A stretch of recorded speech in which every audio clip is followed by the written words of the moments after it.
So what's the title? Well, we're in the Black Occult Think Tank. That's right. Is what it is. Black Occult Think Tank. And the title is The Afterlife Through the Gates of Death. Wow. And we're going to kick it up with a little bit of Through the Gates of Death. We'll go to the origin of this death. We'll go to kick it around with different concepts of what's going to happen after we die, or what's going to happen after we transform. And no questions are too big. So, are too big or too small. So right now what I'm going to do is give a shout out and report. Give me my alcohol. You can give me the smaller bottle. We'll spit to the... Is there anything in there? Yeah, oh, that shit is gone. Oh, shit, I forgot. I'm amongst Negroes.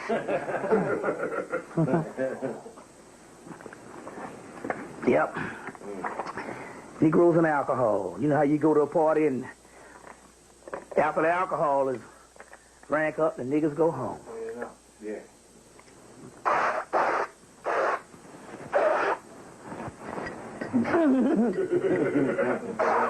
All right. Okay. And just going to give a couple of shout-outs to the Palos and a little bit of the West African Congo deities. We're going to give a shout-out to Lakshmi, East India, and Vishnu, and Shiva, and Shiva, Shakti, Parvati, Sati, Krishna, Radha, Jalahadra, Balarama, Durga, Kali, Tara, Ganesha, you know, Lilith. We got Lilith sitting here. African Venus, one aspect of it from the Dahomey.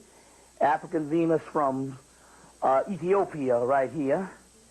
Heru, Osar, Aset, Zarabanda, Mama Shola, Madre de Agua, Madre de la Luna, La Santísima Muerte, La Spiritus and Tranquilas, Mama Shola, San Simon, Francisco Siete Reyes, Santissima Pedro Eman, El Cristo Negro, El Cristo Rey, Anubaresh, Anubas, Tahudi, Sachet, Sekhmet, Mayat, Satan, Shaitan, Futon, Awas, Obas, Iwas, Malektas, Lamb, Tiamat, Kingu, Mamu, Aradi, Dionysus, Bacchus, Phanes, Eros, Psyche, Sachet, Selket, Mamu, Astal, Labado, Otincha, Tiacha, Sheola, Shumala, Omagumu, Alcala, Lokeo, Kakambo, Owalensu, Lalila, Exanthes, Kasimbo, Nisabab, Isala, Althea, Lokeo, Babylonia, Babylon, Ashe, Aya, Ayo, Isadora, Buddha, Alat, Layla, Lilith, Layla-2, Satis, Anarchis, Satis, Nekabet, Uwajet, Kundalini, Lalita, Yama, God of Death, Ama, Neama, Nomo, Nomo, Yugaru, Mut, Newt, Apit, Tyrant, Sutnesi, Sutnubit, Setes, Sudhar, Newt, Hadit, Rahar, Hewitt, Hamaku, Heru, Sept, Heru, Bahutit, Hamakis, Labu, La'amu, Mim, Menabis, Muntu, the Cthulhu, Shemnigarath, Hastar, Yosathos, Nearly Hotep, Azazel, Samaza, Azos, Gaia, Okanos, Titans, Asuras, Virtra, Amin-Ra, Amin-Rinth-Sa, Netters, Nibiru, Nephilim, Kalipop, Tunnels of Set, Amenta, the Underworld, Gaia, Okanos, Hercules, Perseus, Jason, Medea, Demeter, Persephone, Aradne, Thanes, Erzuli, Baron Samadi, Brigitte, Papagade, Simbi, Dambalawedo, Edo, Congo Petro Rada, Nakumpa, Umbelenga, Unkulakulu, Tutu, Thuthu, Umbaba Uwawa, Pazuzu. Ashe. We're going to deal with that. Divi, the Great Mother. And all forms of the Great Mother. So we're going to kick it around like that. Aphrodite, Ishtar, Anana, Astarte, Sabbath, Metatron, Metronet. And at this particular time, we're going to have an informal, impromptu type of information on certain things pertaining to death, certain things pertaining to people call the demiurge and the enemy. We're going to identify the demiurge and the enemy, which means here is they'll put the decoy, the white boy, in front of us, and everybody that's been oppressed by the white boy around the world, that's enlightened, focus on the white boy, the white man. But there's some gods behind the white man, or otherwise the white man wouldn't be. You see what I'm saying? If there's forces that can kill up thousands of people in a couple of seconds, then that means the only reason why the white boy is allowed to be a predator on the planet is because there has to be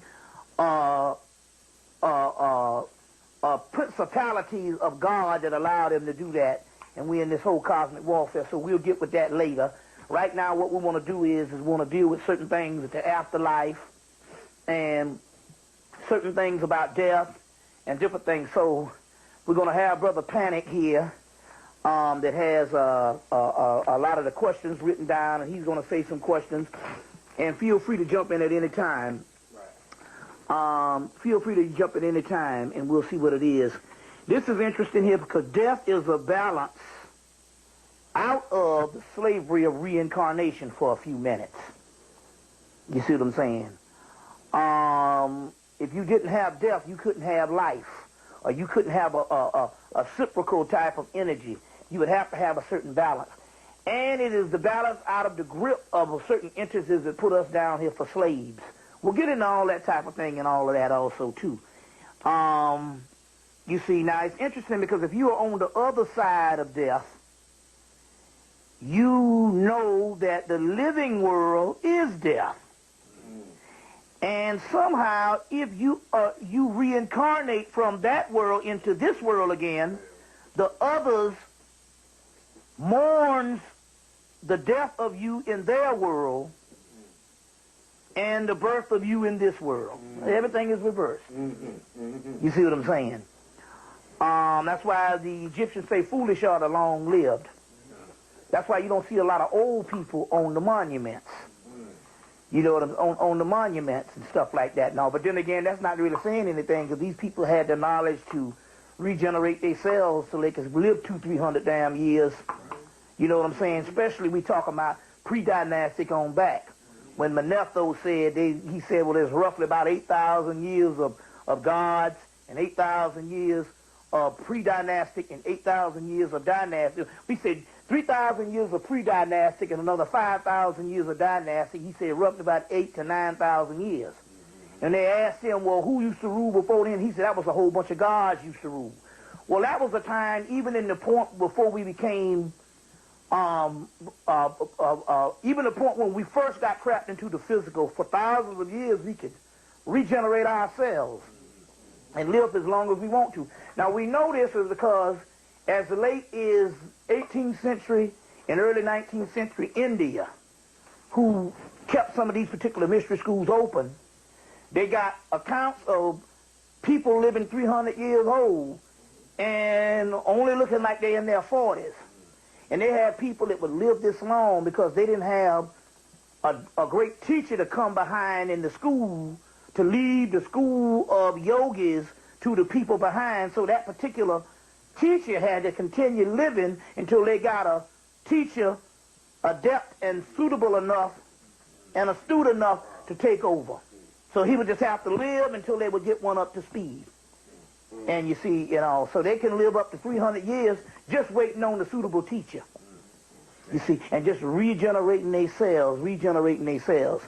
I should have got the book out there to show you exactly how that works. They got a woman we got in this book that looked like she's 30, but she's 70. She's 71. You see what I'm saying and all, and it was remarkable. So we know that this can actually happen. This could actually happen. But I'm quite sure when the Egyptians say so foolish are the long live, they were talking about you get to the point where you got to walk in a walker and wear a bag on the side, you might well check yourself on out. You see what I'm saying and all, it's bad enough living down this motherfucker young, excuse this expression. Especially in these modern times when everything is based on capitalism. You see what I'm saying and all, based on capitalism. So it's a certain thing. So we're going to deal with that. We're going to kick this over to, the Brother Panic, but also, like I said, all you brothers can feel free to jump in. But on the other hand, death is the new frontier. In 1999, I did a whole year on death in a lot of the tapes. Death is the new frontier. It is the light in the other room that will come on after this light is extinguished. The only difference is that particular realm hadn't matured to the maximum of what it's going to be. But believe it or not, I know at least from 2001 up to now, the other realm, the underworld, the Hemmitt, these different mystical names, they have had a series of initiations or a series of what they call not inaugurations, a series where they have these great parties. What would be the word for that? Where they have these great parties, they have these great ceremonies of a new birthing. It'll come to me in a minute, but in so many words, they have a... It's not a commencement. It's like you... the word will come to me. It's a great celebration. It's a great celebration. It's a great birthday. It's a great party that is going on, and it'll come to me in a minute and stuff. To talk about it in the Book of the Dead, where you just see endless amounts of tables of food. Jubilee or something like that? Tribute? Not tributes, not jubilees. It's another word that encapsulates all of that. Coronations. Coronations. Coronations. Right.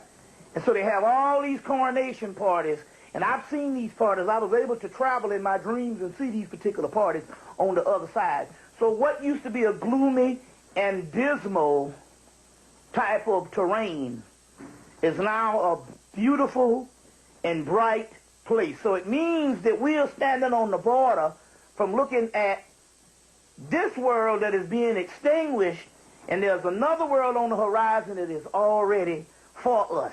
Right. So they say, I have prepared a kingdom for you. Right. Well, that particular realm is that particular realm has been prepared. Every now and then we bump into these realms. There's a book called Dancing with Dragons by D.J. Conway, and they say that these mystical beings do exist, but every now and then we will see these, that mystical realm will bump into this realm. And that's when you get these mystical beings, they call them the chupacabras and stuff down in Mexico and different things like that. The Loch Ness Monster. Mothman prophecies. Mothman prophecies. And these particular mystical beings people see. UFOs is nothing but seeing these particular light energies from the other side and stuff like that. And this earth is full of mystical things that's been unreported by science, because they're not allowed by the governments of the world to report these strange and bizarre creatures. But there's a book that was put out in the early 1900s. Charles Fort is his name, I think, of mysterious beings and stuff. So dragons, fairies. You get the movie Photographing Fairies. There's another one called A Fairy Tale, A True Story.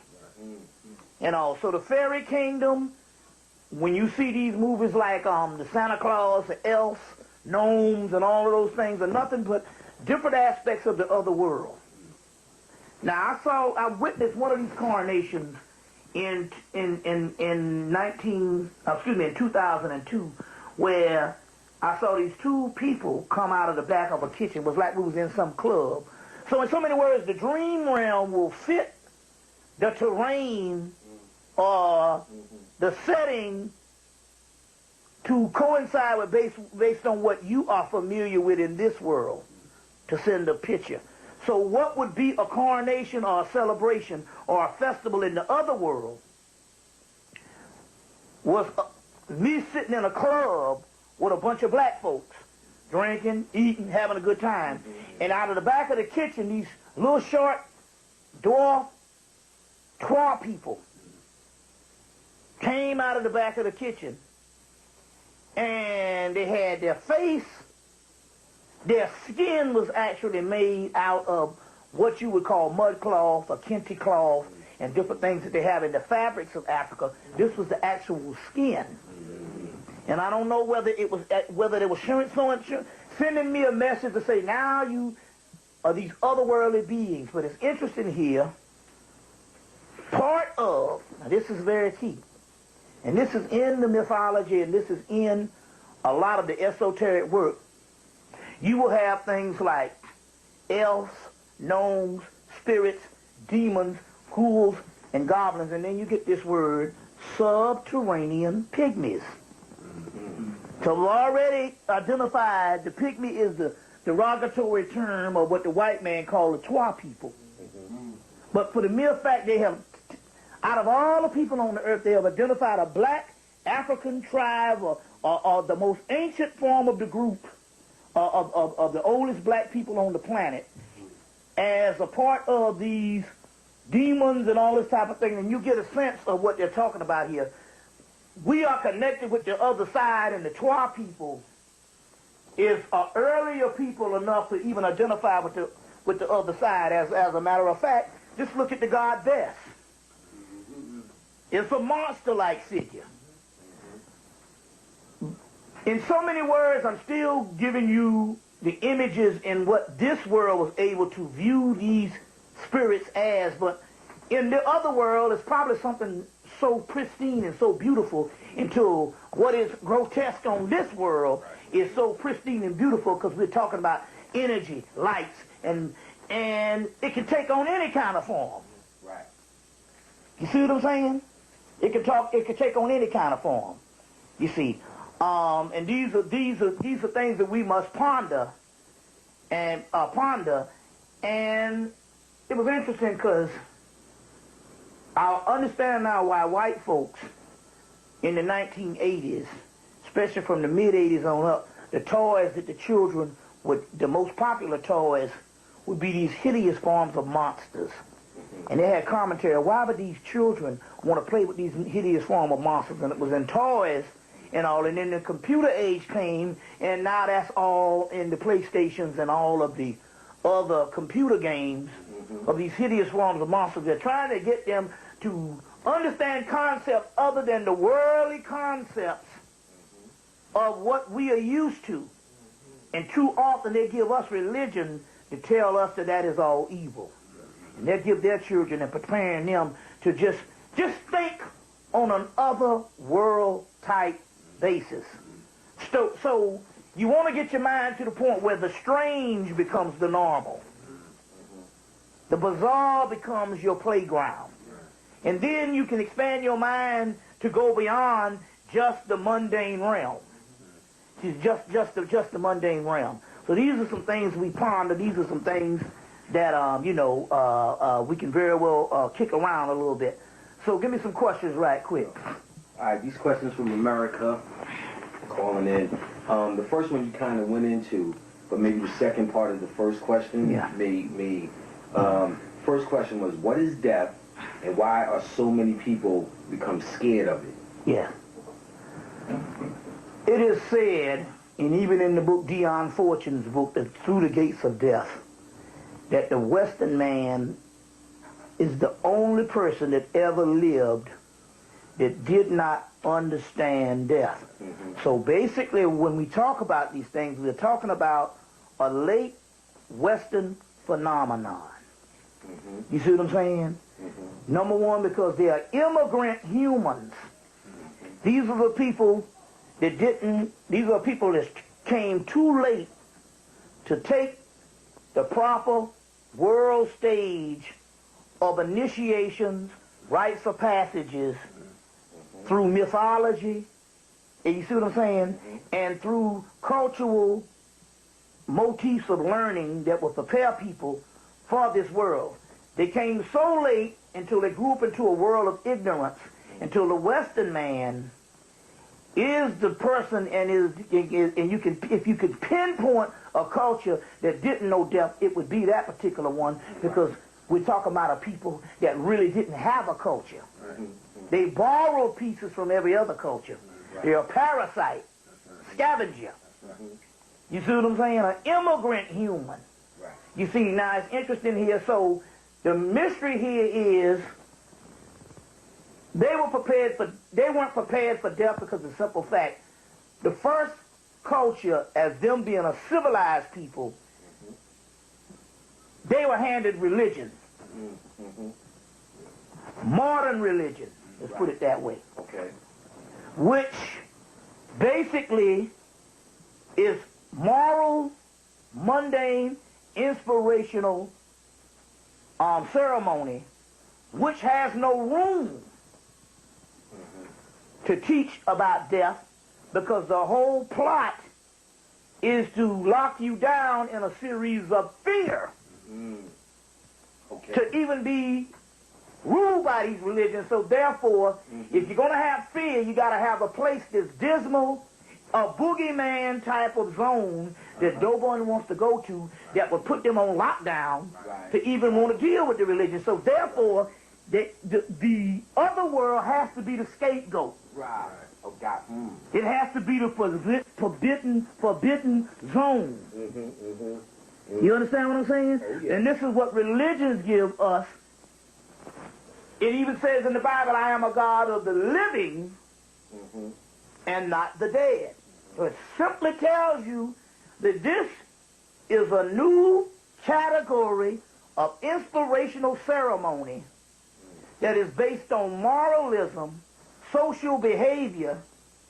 You understand what I'm saying? It has very little to do with the realities beyond the physical world.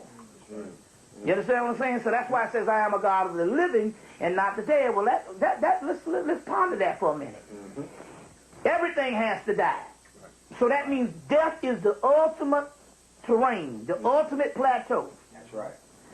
And the God, and this particular God is saying that I'm not a part of that, it means that that God has to be a subordinate deity, masquerading as the supreme being. You understand what I'm saying? You know, because he does not have dominion over that which is outside of the physical body, to the point whereas if you really study the God that they give over to the dead is the very one that we are prone and taught to be afraid of, Satan. Right. You see what I'm saying? So the angel of death is Satan. Right. Or in the early Christian teachings, they even have this name, Uzzah, or Usar, the god of death. Look at the word Usar, Osiris, which they are right. Osiris is the god of the dead. And you even get this word in early Christian mythology or early Christian teaching of Uzzah, or Usa, which saying in actuality, well, if you really want to deal with that, no, you just got to deal with another type of God. Just so happen it has to be deemed the devil in this world, because this particular teaching and this particular phenomenon of cult, or cult, is that for fear.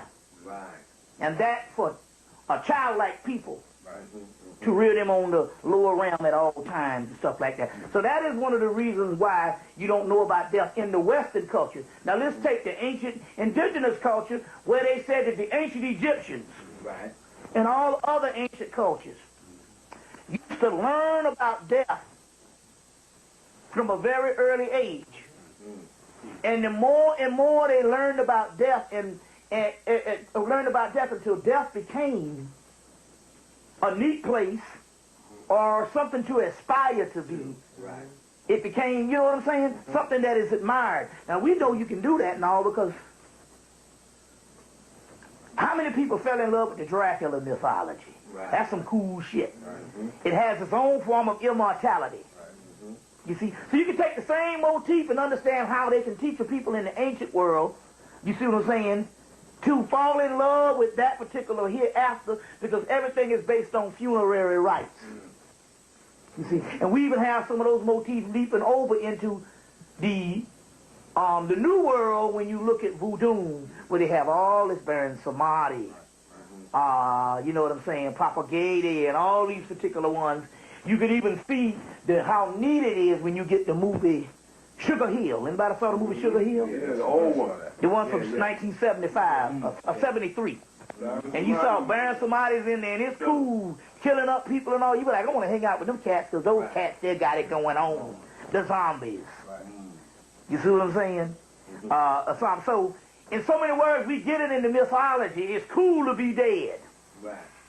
You see what I'm saying? Well, in so many words, if you understand that, you could also understand how the ancient people could teach people. How the ancient people could teach people to aspire to look forward to that type of life, and therefore it would be a smooth transition. I'm not saying that they didn't have a certain amount of people that would have a certain emotions when anybody passed out of this world, because it is, you know, it takes a lot to get used to, but still yet, they didn't have this fear of death. Right. And I saw the movie Learning Tree, one of Gordon Parks, who did Shaft. Right. The movie he did before he did Shaft was Learning Tree. And in there, you got the guy, little Newt Wanger, and his grandmama, and Newt saying, man, I sure don't want to die. And the grandmama like, me either. Showing that niggas are scared of death. Then we ask these particular things. How is it that the Native Americans, the Africans, and indigenous people around the world can just lose a grip on things when the white man come in and start taking the earth? Well, number one, they had a prophecy that this stuff was going to happen. Number two, the Native Americans say it's a good day to die. So they didn't look at death as such a tragic form of things when it came to, you know, when it came to people conquering their land. Now, we're not saying they laid down, because they had a lot of, there's one thing about the European, they don't tell you that they had a lot of skirmishes and stuff like that. But my point here is, the difference between the indigenous people is that the European was fighting for his life because he was afraid of death. It might have been a tool of conquering in the end in his Bonaparte, but my point here is it wasn't no big deal for the ancient people. Right. You see what I'm saying? And we can even say that now. We see a glimpse of that in the modern culture with the kamikazes in Japan, or with the Arabs, with the although they might be lied to about how many virgins they're gonna have, the suicide bomber, still yet it's still based off of a culture that has some remnants of that side of death is not to be feared. And it might be the turning point, and it's going to be the turning point on how these people can say, look, we will never give up this fight. And obviously the Vietnamese had the same thing. Fuck it. We are ready to hold out for 20 years, 30 years, because death is nothing to us.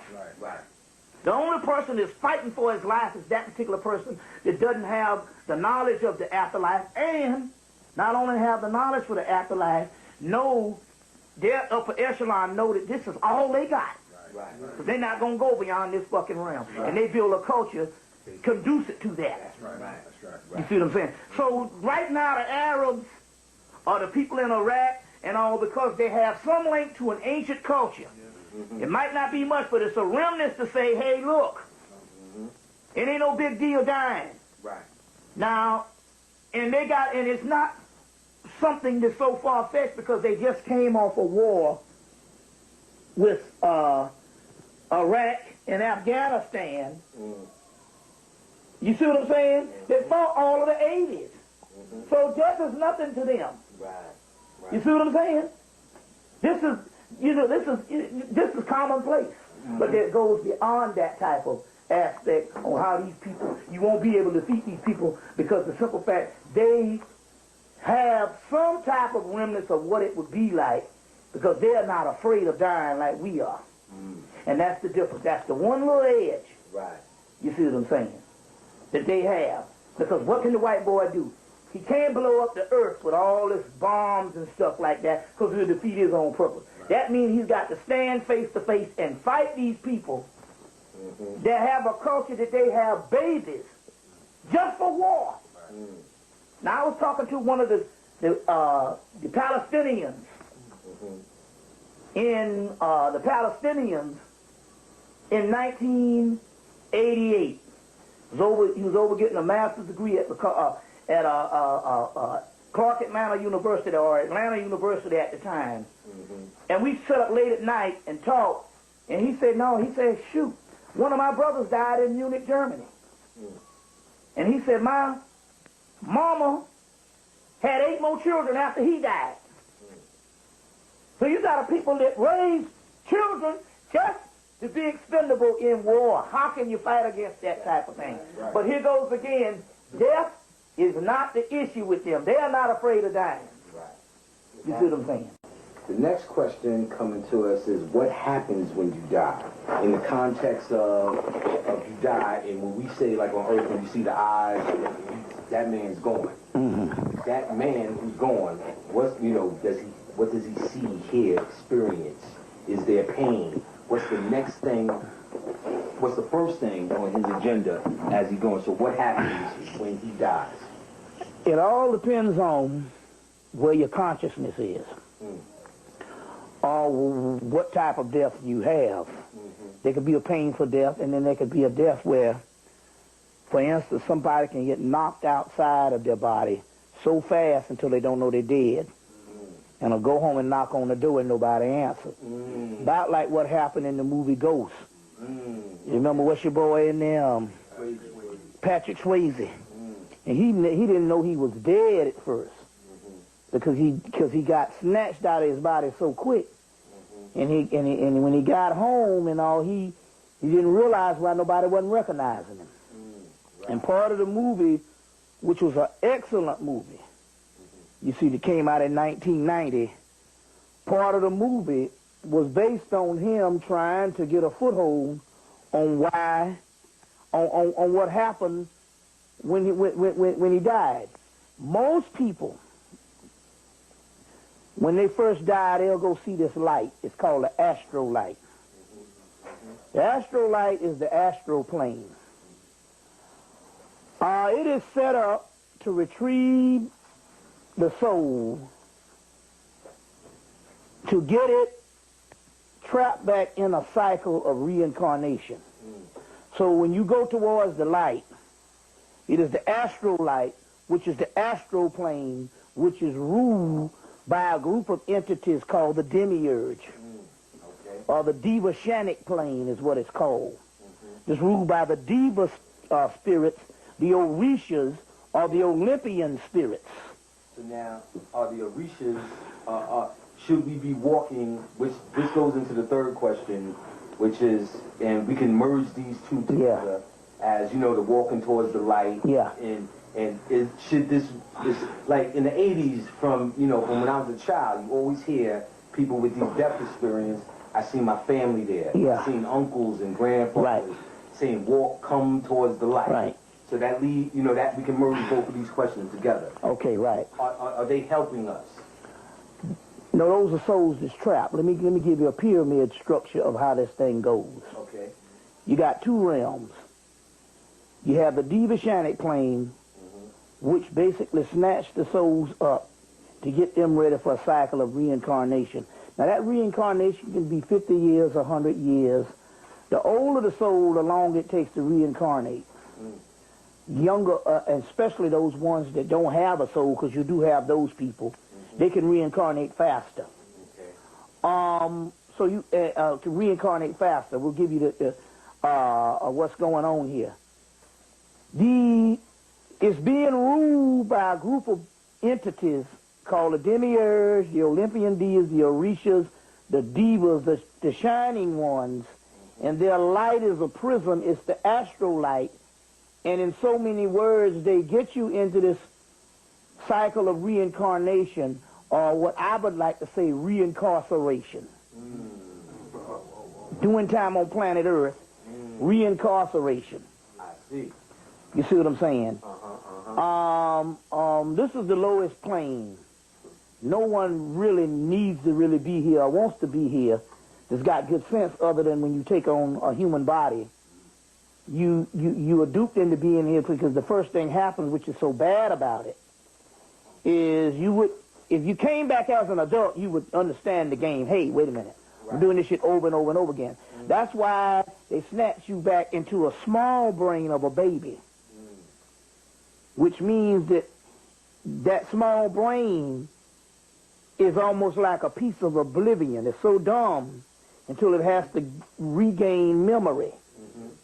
And although it's regaining memory, and it has certain elements of the previous life, as it gets more and more morphed into the life that it is now incarnated in, that life basically diminishes or extinguishes the life prior to it. So the brain is developed to, number one, tap into, or number one, coincide with the life that it is reincarnated into, and give data, and to basically notice the world that is encased in.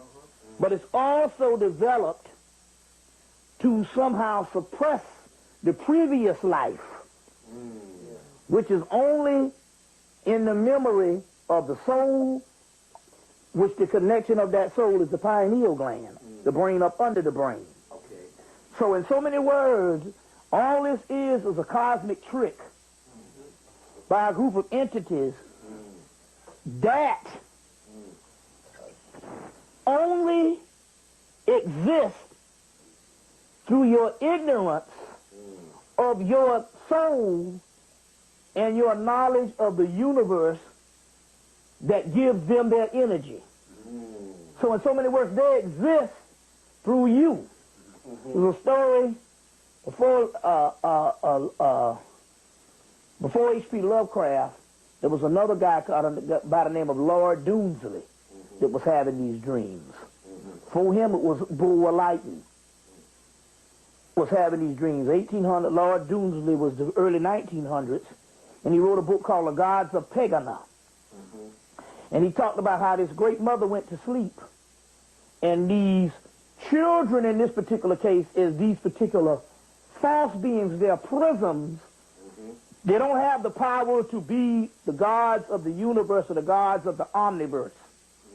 But they have the power to create an alternative world for themselves by trapping souls in those worlds, and those souls are being dumbed down based on some type of trap. That is the human brain that is developed from a child.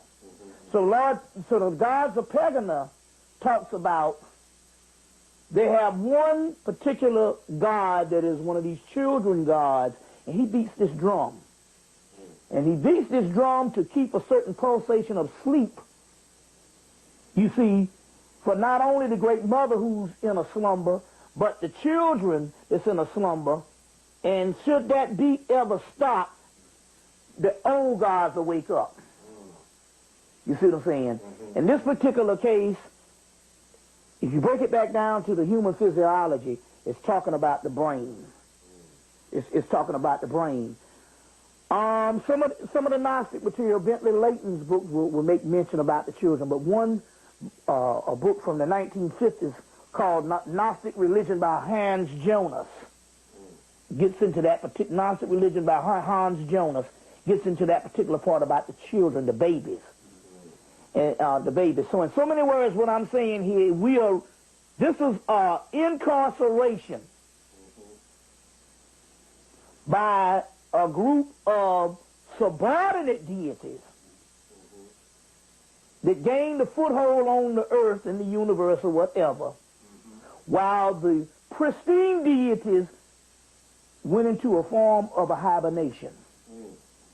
So now, and this was So that the demiurge. So that light that you go to is their realm. So they're tricking you into that, right? Right. To be free of them is to go to the dark, which is the realm of primal sleep. Oh, okay. Primal sleep. So they talk about this. When a man sleeps, he goes to his true self. The Quran says when a man sleeps, he is dead. You see, but it's a primal realm that inside, but also although it's a primal realm, when you're inside of this physical realm, it is so opposite this realm until you usually have fear of it, especially children. Right. You see what I'm saying? Especially children. We'll get into that particular aspect. I want to ask you this now, because you mentioned this, the Orishas Yeah. are part of the demiurge. Yes. Now, a lot of these brothers walk around, they want to tap into the Orishas. Yes. So are you saying the Orishas are Yes, let me give you, yes. on our side? Yeah, let me give you a brief history of that. You got Ola Dumare, who is this father, who is supposed to be the father, but he's more of a father of the astral plane. Legba, Ogun, Obatala, Shango have their hands on creating the earth. They shut Oshun out a little bit, but they have their hands on creating the earth. And in the concept of that, there's some pre-creation deities that are in opposition for them creating the earth. It's the same biblical story of, let me give you an example, the biblical story of Satan and his spawn saying, we're not going to bow down to man. You see what I'm saying? And God saying, you need to bow down to man. It's really a deeper story than that. We just get the edited myth, but if you get a greater mythology that the Jews have our stuff, there's there's a book by the name of Rappaport. It's called The Legends of Israel, and in there they have an extended versions of this thing. And you find out in actuality this is a cosmic drama that's being played between Satan and his angels and stuff. And the reason why they didn't want to bow down to man in this particular thing is a greater story. They didn't want to become man. So it was rejecting becoming into a physical body. Right. So bowing down was, get used to it, humble yourself, and be our slaves. But Satan just remembered, no, we're not that. We gods of light. Right. But they had to get used to this particular physical body. Well, it's the same thing happened in this Orisha myth. The one you want to get is a book called Good and Evil. That's the name of this thing. It's called Good and Evil in Europe or something. I've said it on some of my things. It's a book by a guy that's dead now by the name of Margie. And in there they talk about this struggle between these gods that don't want to be in the human form, and they go to battle with Legba and these crew who created this particular earth for them to be into. And as a result, Legba and them ultimately wins. It's the same story, which makes Legba and them these demiurge-type characters. They are Olympian deities.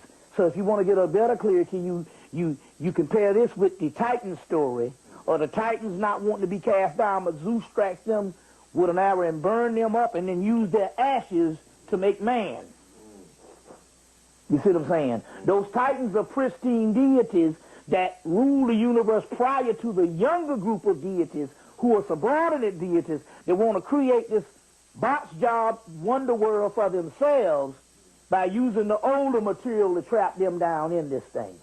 So it's the same thing. It's the same demiurge material. I would say so there's several myths, but one of them would be the Titan myth. You see, one would be the Gnostic myth and all, and even the Egyptian myth in the coffin text. In the coffin text, they talk about Ra being old and feeble. He invites all the gods to dinner and swallows them all up. So he said, how can he swallow all the gods up? It's the same story of basically taking these advanced entities, inviting them to dinner, and eating them up, which means in actuality he trapped them into the realm of the physical and slowed down the vibration rate or the vibratory rate to trap these gods in the physical. We got one little piece that survives in the coffin text. The other piece to give you the indication that something happened was Ra overthrowing Apep, the great dragon or form of the great mother. But then again, you have the pre-dynastic mythology going up into Babylon and surviving where Marduk defeats Tiamat, the great dragon or the great mother, and used her blood to make the earth, her husband's blood, Kingu, to make humans. So we're still talking about a pristine ancient deity being trapped in these physical forces by some younger entities, our children. You see what I'm saying? Our particular children. Going back into, because all this stuff coincides. You got to know about the demiurge and know about this death and know why we're trapped and know what happens after you die in the pitfalls. Right. So, so it's the same story. In East India, there are the Asuras, these pristine deities, that are more superior than the Devas. But the Devas somehow tricked the Asuras to lose their foothold on the earth and turn them into demons afterwards. Well, what is the turning into a demon? The turning into the demon is basically being trapped in a physical body. There's no difference between the word demon and human. You see what I'm saying? Right. Being trapped in a physical body. So the Asuras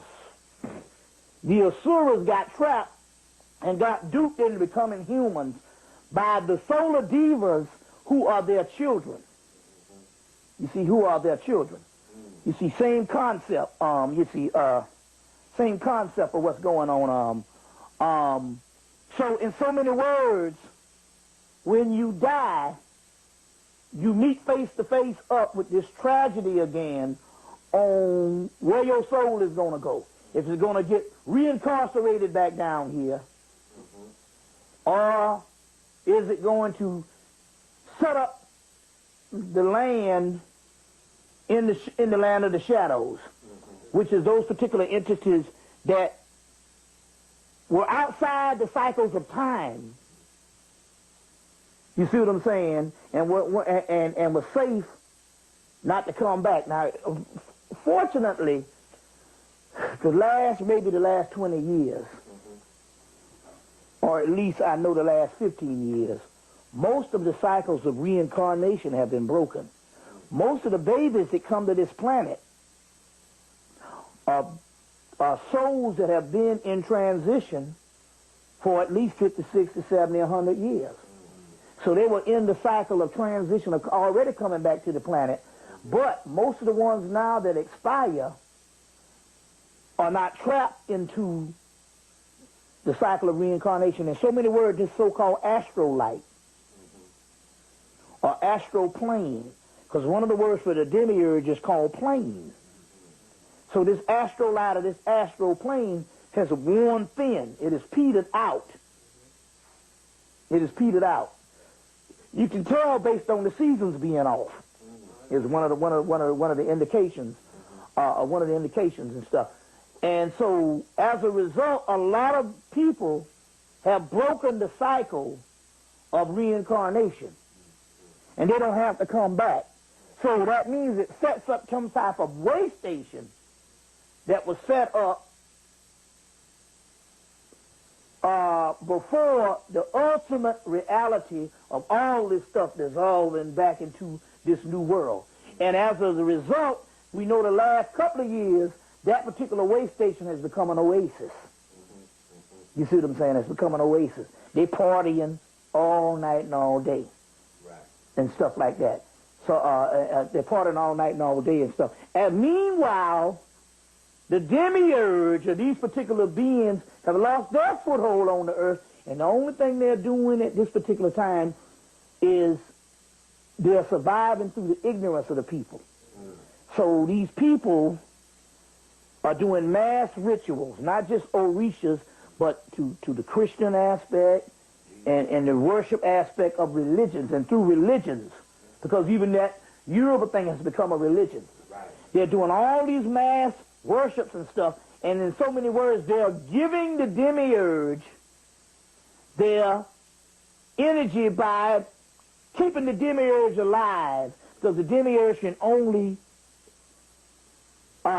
survive through the image or through the thoughts of man. In this case, the lower thoughts of man. Right. So in so many words, the demiurge is nothing but forms of ego that's outside of the body. You see, this is this ongoing monster. Now, this is interesting. Some people say, well, you know, well, what about astral traveling? And what about, because this is one that this one that is set up that is real key. You hear people say, ascended masters. But if the kingdom has not come yet, if the kingdom is not established, how can you have ascended masters? They have only ascended to the astral plane. You see, the matrix that we talk about, we know there's a physical matrix. What we don't understand here is the matrix has various levels of the matrix outside of the physical. And that's the astral plane, which is just basically the present universe A, is made up of several planes. And so also you can ascend and break, and some of those people can break a cycle where they don't have to come back to the earth, and they're thinking that they're in paradise in heaven. They only have ascended to a non-physical plane, but it is still a form of the matrix, illusionary phenomenon. That's why they talk about a holographic universe, Michael Talbot's book. You see, so it's still a form of a matrix. Is this the universe A, universe B? This is universe A. Universe B is beyond the wall of death. The shadows, the Kalipos, which is beyond the wall of death. Death and death is the same thing. You see, so you got the front side of the tree of life of the Kabbalah, and those particular spheres are still 10 luminous emanations. Emanations don't mean reality, it's just prisms of light or emanations. It is behind the tree through the doorway of death, which is the real world. Right. And they say that the back of the tree will rule in the last days or in the end. So this whole Kabbalistic system is nothing but various forms of the astral plane, which is set up to be some type of simulation of heaven beyond the physical world that has been in action or been illuminated since creation, but it is not the ultimate reality. So the Hermetic text says that you may think that the Father, right there letting you know it's something, that the Father of all nourishes everything in the universe. This is called, and they call it some form of Zeus, the great Father. They say, but it is not the ultimate reality of all there is to be. The ultimate reality is inner circle in the ground. Now, if you take the earth off of that and stuff, it's inner circle in the ground is nothing but the deepest part of your subconscious mind, the inner world. You see what I'm saying? The inner worlds. Now, when you die, it's based on your consciousness. You go, it's just this reincarnation cycle, because believe it or not, they're not really getting trapped in that now and stuff. That light can't hold them, so in so many words, although they might go to the light, they are still not being trapped in the reincarnation cycle. They're still ending up in the other world, which is the world of the dead, the kingdom of Osiris, because it is not strong enough to contain those souls. You see what I'm saying? Now, when you do that, so that means the only ones in incarnation is the ones that's been reincarnated for thousands in that cycle. But the rest of the people are going to this particular world. You see what I'm saying? That this particular world, that is the world to come. Now, which is the kingdom of Osiris or the kingdom of death. Right. Now, it's set up like a pyramidal structure, and it's all based on your consciousness. So let's say if your family members who were just ignorant, good dead people, right, when they go to that particular realm, they'll be amongst all kind of family members, and that's probably what you're seeing when you see the light. They'll be amongst all kind of family members, and that's a form of, and that's cool for right now. But then there's the next level. There will be the realm of people that have a little more consciousness. And then the highest levels will be the ones that will be ones with the God. So let's take me and what I'm dealing with. I have been in this thing long enough until my first 10 years was this whole aspect of being a part of the knowledge, the gnosis, and figuring out, you see, figuring out all of this, or recalling all of this. My soul trying to figure out what it is to be that of a soul. The last 5 years, I have entered into a court where I'm one with the God. There is no difference than me and the gods. As a matter of fact, through some of the women and the woman I'm with now, I have had sex with literally Lakshmi last week. I have had sex with Ozuli. I used to have sex with her in 2002. And other cosmic beings. So in so many words, the only difference is I am annexed in this physical world, but I'm one with God. So let's just say if I was to transcend right now, I would be in a higher heaven, in a higher heaven. I would be at the ultimate pinnacle of that, and then right up under there would be a group of people that's enlightened, that has a certain amount of knowledge, and up under that would be the dead motherfuckers. You see what I'm saying? So it's a principality in that world. Now, ultimately, this is not a thing where all the souls have to wake up and we got to wait down here for all the souls. This will be a million years because the way the dumbest motherfucking niggas are. Right. And we 4 or 5 people that's enlightened, it's futile. Right. We are only opening the doorways that ultimately those entities won't even have to do that work. We're doing that work for them. So each one of us have representatives, and we are learning and trying to contemplate what is this? What is this? What is this journey? What am I doing? All the stuff you're going through, you got about maybe 1,000 people connected with you that don't have to do this because you were the representative doing it. About like sometime if somebody died way out in California and you ain't got enough money to send the whole family, you send a representative of the family. So we are representative of so many hundreds of dead folks.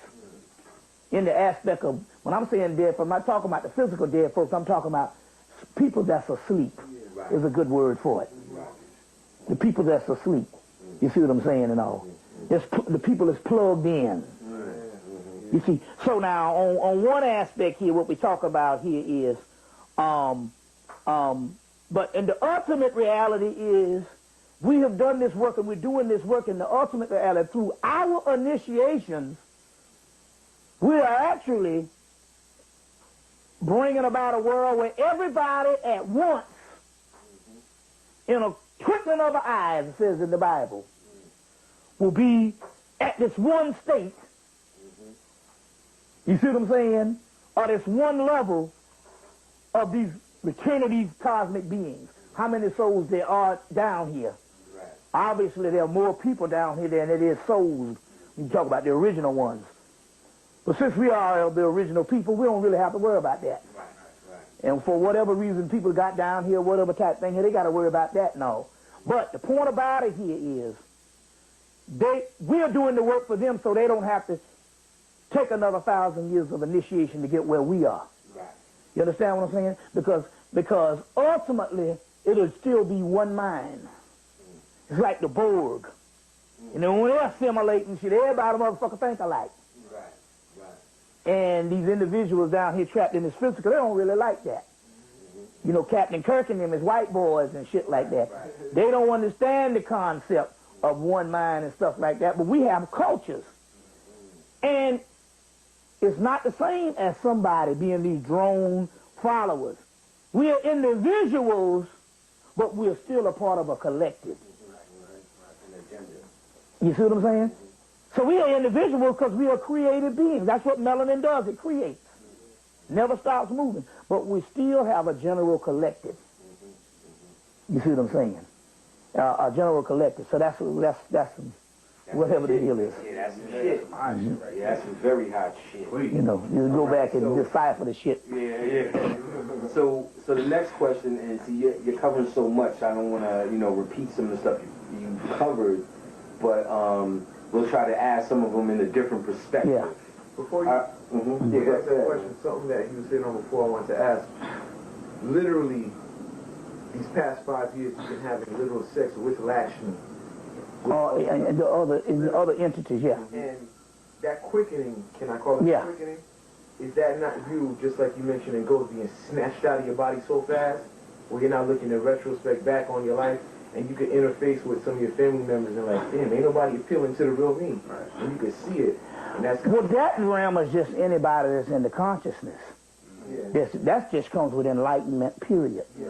What I'm talking about here, because that's what happened the first 10 years. Right. You see what I'm saying? What I'm talking about here is being so much in the realm of the gods until, in so many words, even people who wrong me now, all of a sudden now, is no different as them wronging a certain god. And unfortunately, it's to the point where, for them, is a lot of time I don't know nothing about it. It's just the motherfucker just get dealt with. And then I find out later. You know, it's like one guy, I was messing with this woman. I was messing with this woman a couple of years ago. And she wanted to move in my house. So it was on my birthday. We laying in the bed together. She said, "You gonna clean out that room?" So I didn't want to spoil my birthday. Right. By saying, "Hell no, motherfucker, you ain't getting up in my house." I said, "Yeah, babe, I'm gonna clean out the room. I'm gonna start Monday, just to make the birthday go right." This was my birthday of 2003, November 28, 2003. I said, she said, "I want to move down. You got the sun. I want to set up some business or whatever." I said, "Yeah, baby, because tell them what the hell they want." You know what I'm saying? And the art of lying is a tool. 7 liberal arts of the mystery school. I don't know what they call it. They do it in court all the time. What they call it, the art of rhetoric or persuasion or manipulation. So anyway, I said, "Yeah, baby, you can clean. I clean out the room and all this." So that Monday when she got back to her home because she was from out of state, she said, "You gonna clean out the room?" I said, "No, I ain't gonna clean out no room." She said, "But you said," I said, "I lied." "Well, why you do it?" I said, "To keep the birthday going right. I wasn't having no damn party." But I had no intentions on doing it and stuff. You know what I'm saying and all? And for some women, they can't grasp the concept that they can be lied to just as much as the person, scratching their head and stuff. It was a tool of me. So meanwhile, there was another guy that was in love with her. And he wanted her to move in his house. And she called him up crying about how I wouldn't let her move in my house. And he would start player hating on me. And he's coming, "I'm going to go over there and kill this nigga and all. And I'm going to go and fuck this nigga up."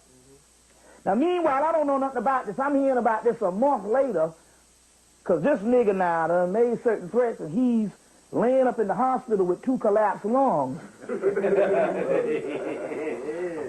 And I get a phone call because some psychic sister told this girl, you need to go call Bobby and tell him to try to stop what's going on, because these entities or demons is fucking his boy up.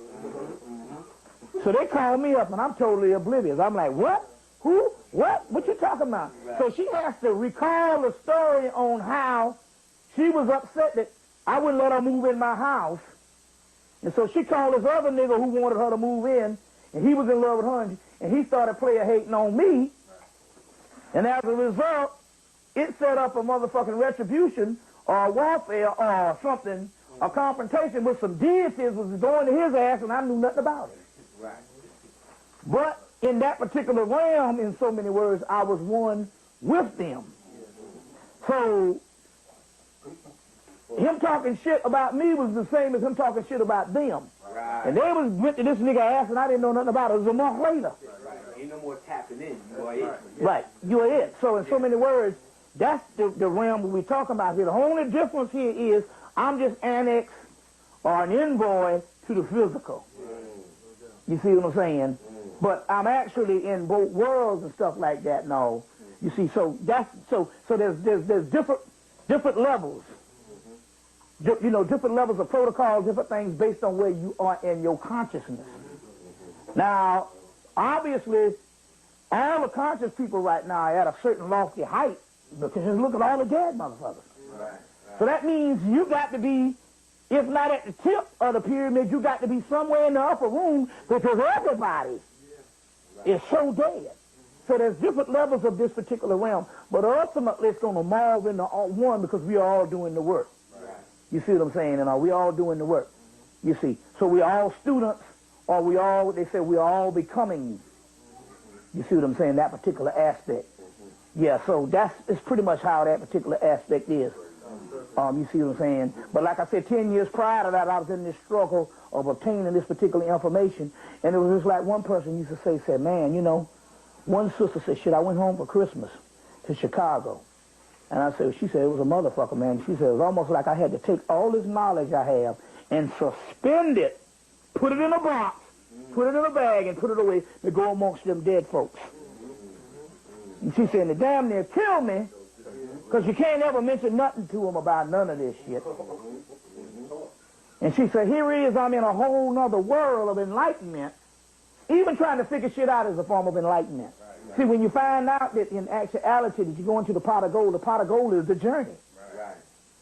And if you don't have the enthusiasm of trying to just figure it out, you've lost the game. Right. The game is not necessarily to what's on the other side. The game is just being enthusiastic enough to just figure the shit out. Your sincerity is your credentials. You should get a high on trying to decode it all. Right. You see what I'm saying? Right. You know, and in so many words, that is the journey.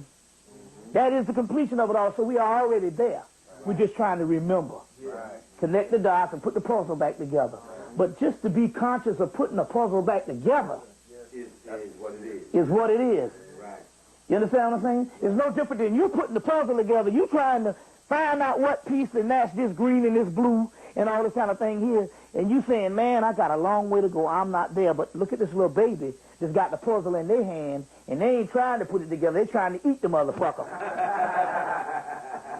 Right. At least you're trying to assemble it, so already you've already won the game. This person here trying to eat it. You say, get that shit out your mouth.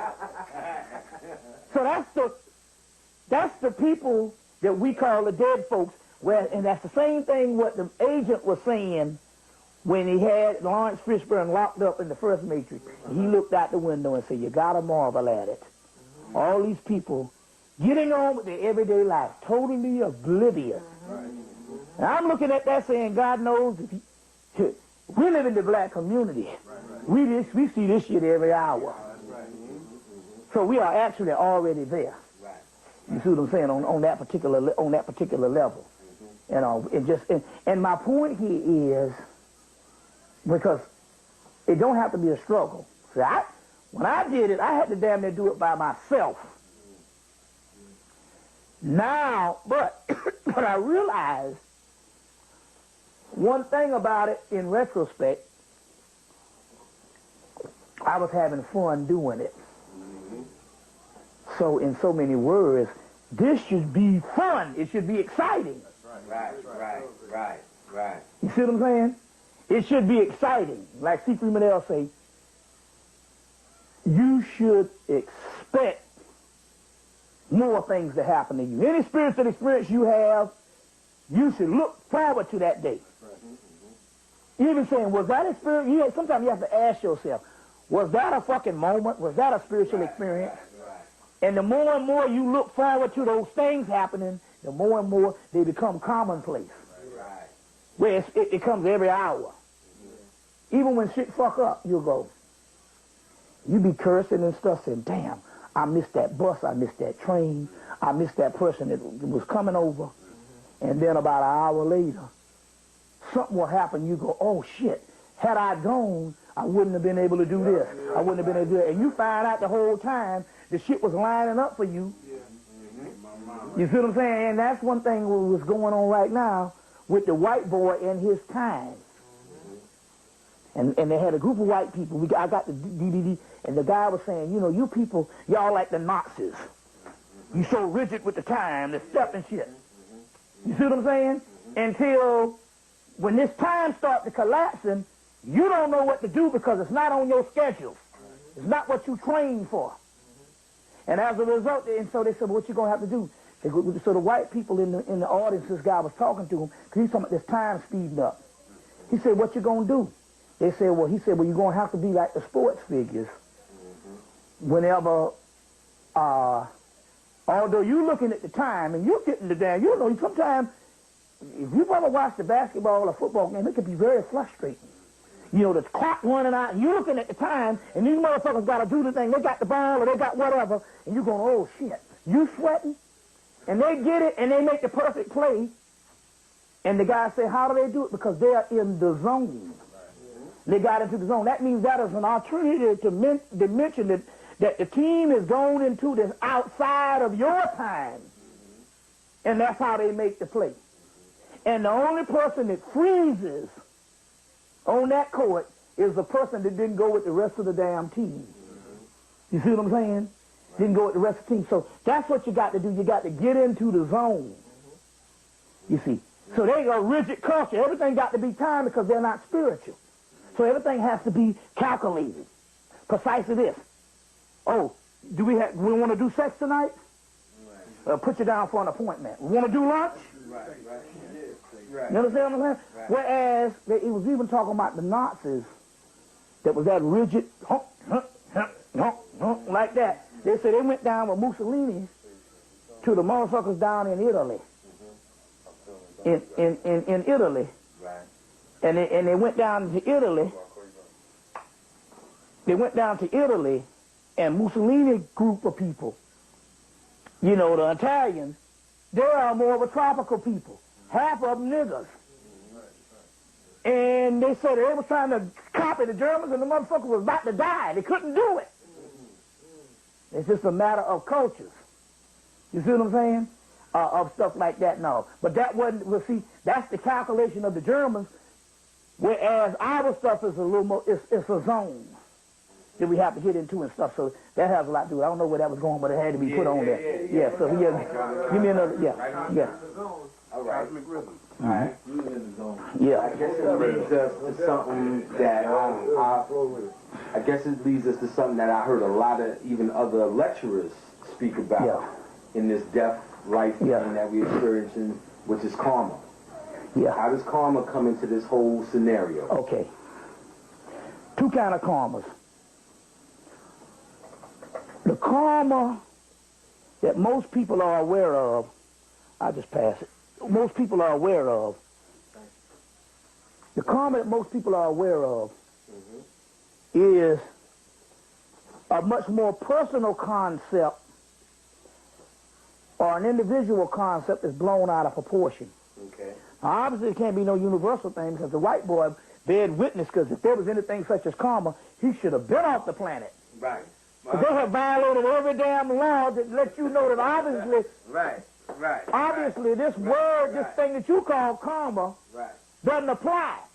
Because he said, look, I have done everything on this planet in which you could say the word karma, which is nothing but the East Indian word for sin.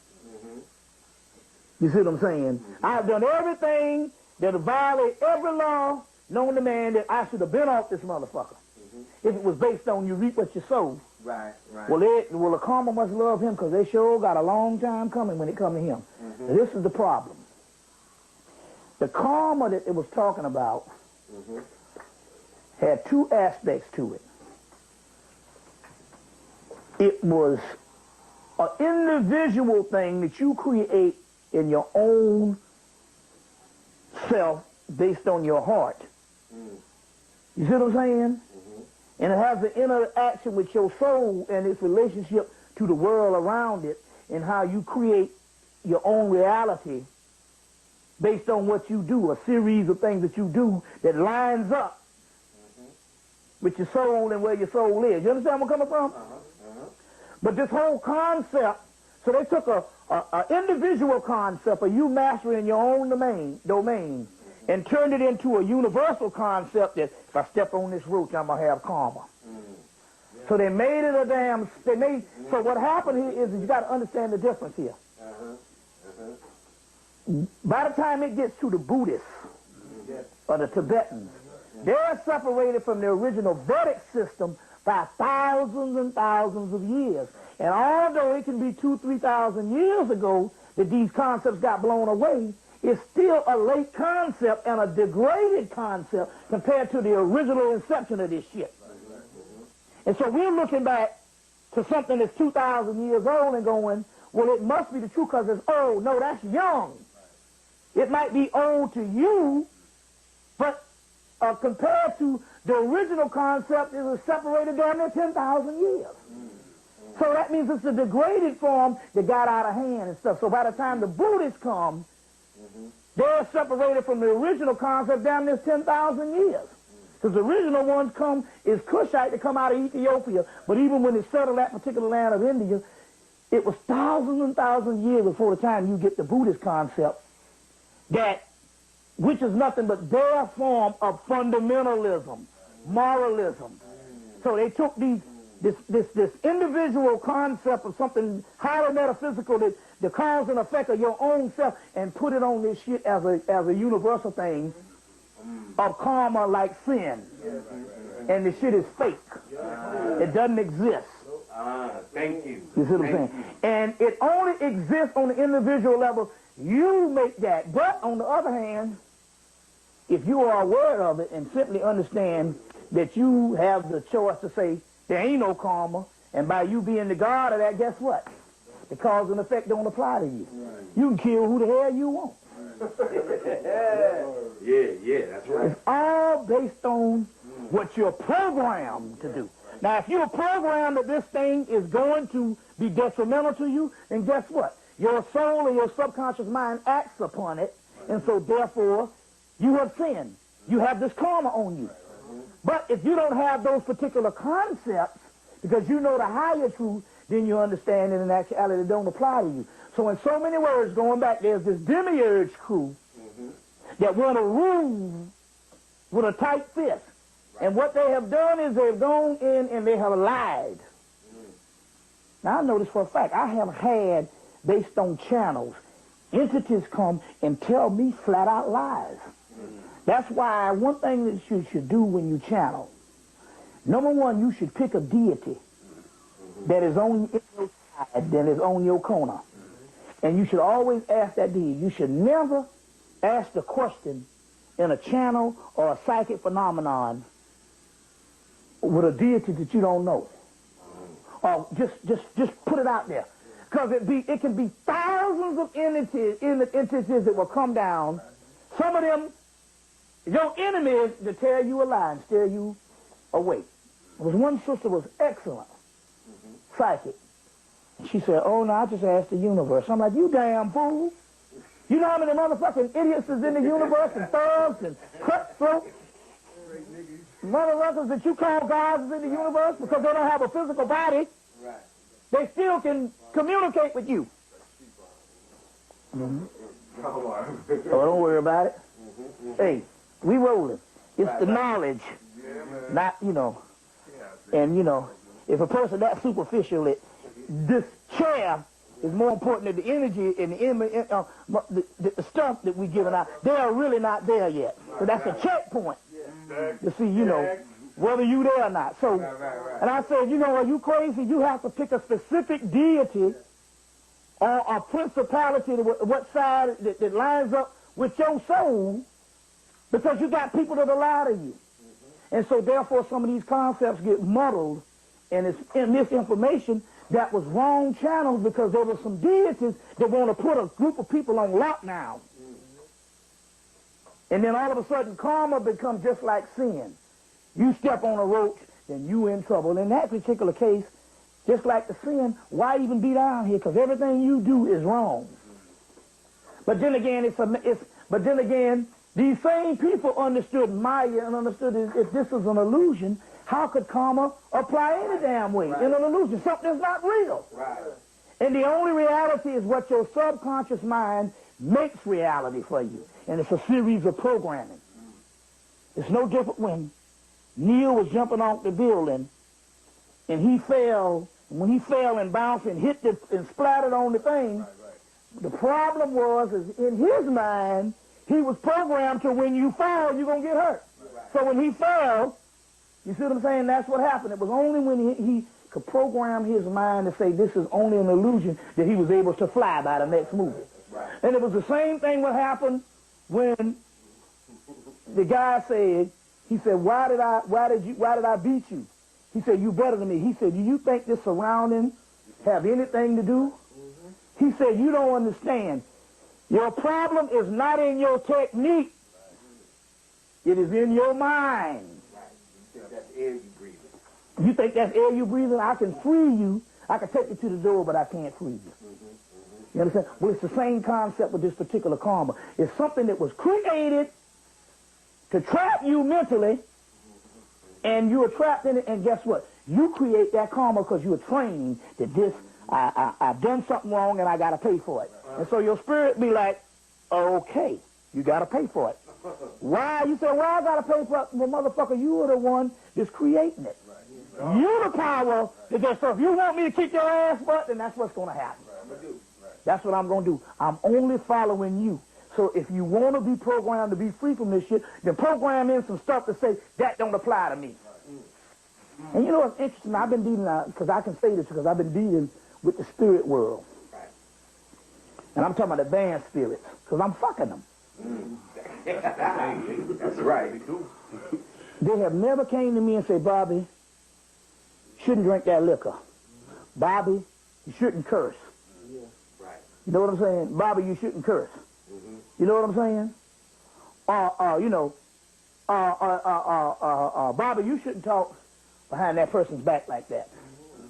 You shouldn't eat that fried food. Well, yeah, shouldn't eat that fried food. They will never say something on that particular level. But then again, on the other hand, eat some berries. And stuff. But that's moralism. Now, on the other hand, on the physical realm, you could eat some shit to get your, you know, some shit to start rumbling in your ass a couple of hours later. But that's just a physical aspect. But then again, hell, you created that. You could either eat it, or you can drink some elixir and tell them y'all handle that. And stuff like that, or something like that. And that's in your mind. It's like the sister Linda that I'm with now, she used to say, hell, she said, sometimes I didn't even have money to go get all these vitamins. So I had to program my mind that this shit was not going to hurt me, and as a result, she said, I don't take no medicine or none of that shit, because even that is a goddamn hoax. Right. It's going to change. I say goddamn. That's the whole thing. You got to do it before you eat it. Right. Because if you put it up in there and it might be the wrong shit and you ain't aware of it. Right. Okay, right. You on? You know, you got to do it. So it's like magic. I have physically just said, this is not going to bother me. I have sent a message to my body, and I ate the shit. And then sometimes I was eating some shit like that and didn't do the magic on it and damn near killed myself. Whoa. You see what I'm saying? Damn near killed myself and all. So it's all about the level of It's all about the level of consciousness in your mind. You have an example of that? Like eating something, getting warnings about food, and eating something? Look, I'm going to tell you something. I'll tell you this particular part right now. Let me tell you this particular thing. I'll tell you what happened to me yesterday, but I'll tell you this particular thing about Linda, the sister I'm with now, Babylonia. She used, from the time we met, she said, you know, you can't be doing like I do. And I said, why? She said, I'm poison. She said, you seen the character on the last Batman movie? Poison Ivy? She said, I can do that kind of shit. You see what I'm saying? Because I'm on that level. We know this can happen even in ecology when they say, you live, the Aborigines, when you live outside, they'll tell if they see a bug on the baby's food, they'll let the baby eat the little tick of the bug because they're getting the body immune to the environment. You understand what I'm saying? So it's the same thing mentally. You see what I'm saying? She said, don't do what I do because I'm poison. I can do these things. Right. You see what I'm saying? And it's a form of a mindset. Now let me explain what happened as far as this thing here, as far as being warned about something, you got to look out for some things. So, and what's the esoteric meaning? Yeah. Of something like Okay. Well, let me give you the context. All this stuff is we're still in battles with forces. So prior to coming to New York, not prior, before I came to New York,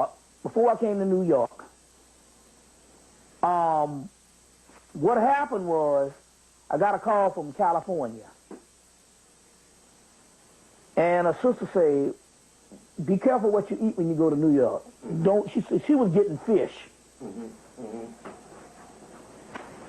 Linda, about 2 days before she went, I cleaned out real good. Cleaned out a lot. Because what happens on the plane, the bowels lock up. You know, you see what I'm saying? And I cleaned out a lot. So she said, you know, you better clean. So I cleaned out. She said, whatever you do when you get there, don't eat no beef. Eat no beef. Which is two things that's going on. Number one, it was a channel on one level. For one thing, I'll tell you that in a minute. Yeah. She said, don't eat no beef. And what it was is she was getting this thing that the demiurge, whatever the information I was going to deal with, the tsunami, the Congolese rise, or whatever the thing, the demiurge at this particular point, they on their last leg, and so they're going to try to block shit. Even down to the videotape in the lecture. So she said, don't eat no beef. So I made it clear one day and all, and so I went over that little shop across the street, and I was looking at stuff, and they had some lasagna up in there, and they had some broccoli. I got some broccoli, I got some lasagna, and I got just some rice with vegetable and rice type thing. And I was eating, and it was fine, and right before I was supposed to go on, I poured libation, and my stomach started killing me. And that's when he said, we're going to take a break. And I was saying, thank God. And I'm saying, what? And I told the sister to bring me back a ginger ale. I might need to burp. The spirit said, no, you need to go eliminate, or you got to do something right now. She said, because whatever you done ate, it was an attack. And I thought about it. I said, oh, my God, at the bottom of the lasagna is ground beef. She told me not to eat the beef. What it was is the demiurge needed something of a low level to go into so they can attack me. And so I had to go up on the second floor, go in there, and I know how to bend over, drink 2 glasses of water, and bend over, and there's a pump that cuts on, and you vomit it out. Now it's a development, it's a chakra. Now, I didn't know what it was. I didn't know what it was, but when I was a vegetarian, when I was a vegetarian, I used to eat that fucking tofu. Yeah, that's soy shit. I started throwing up. I would eat it fried, hard like chicken. Right. And that was just pure plastic. Right. And I started throwing up, and as a result, when I was throwing up, my third eye started pulsating. And I said to myself, wait a minute. There's something to this. I didn't know until about 4 years later. See, that was 96 when this thing started happening. It was in 98 when C. Freeman L. was sitting around, you know, he's in the elder metaphysical, and I said, he said, you know, we was talking about something, and I said, man, I had to throw up last night. He said, throwing up is good. He said, there's a nozzle up under there, and you can develop that nozzle, and it's like a chakra, and it opens up. And a lot of spiritual people, like a guy Juju, she said, when something ain't right, he can throw up at an instant. Some people got to stick their finger. So I developed this nozzle. I drink 2 glasses of water. When I bend over, it cuts on this nozzle, and I throw up. But when I was throwing up, I went to another level. I'm like, my third eye was pulsating. So now, I went upstairs and I threw up whatever it was. And I got it out of me, went back and cleared my stuff out with the ginger ale and stuff, and I was fine. I was fine. And they was trying to attack me, but they had already called 2 days before, and I slipped. But what it was is I didn't register. Now, the other thing was they was trying to send a message, this too, because 2 things happened. One was the attack from the demiurge who was going to try to attack me in the election. The other one was a message to tell motherfuckers at this particular time, you can't be fucking with no beef because they're getting ready to run this mad cow shit on America. They're going to fuck motherfuckers up. Because they got the shit in Canada. They announced 2 weeks ago that it's in Canada. So in so many words and stuff, and it was interesting here, because some brother came by and they left 2 frozen steaks on our door. And I'm like, what the fuck is this? Some guy, one of my friends. Right. And Linda looked at that shit. She said, I ain't eating that shit. I said, but they hard as a brick. Ain't nothing. It's not like they spoil or nothing. But she was channeling. Hey, man, that shit is out now because they, and it might not have nothing to do with those steaks, but it has something to do with a message. They're getting ready to run this mad cow shit on the niggas here and all because they got to stop motherfuckers. And like you just said, they said what? But a hamburger has 1,000 different calories based upon the White Boy movie, Super Size Me. Yeah. It has 1,000. The fact that they let that movie out is a warning about 1,000 different cows in one hamburger. One hamburger has 1,000 different cows. And the whole reason, and look, this cracker here, so how they got down mad cow, what they do? They started feeding the cows, dead cows in their feed. And bones and shit, and feces. You see what I'm saying?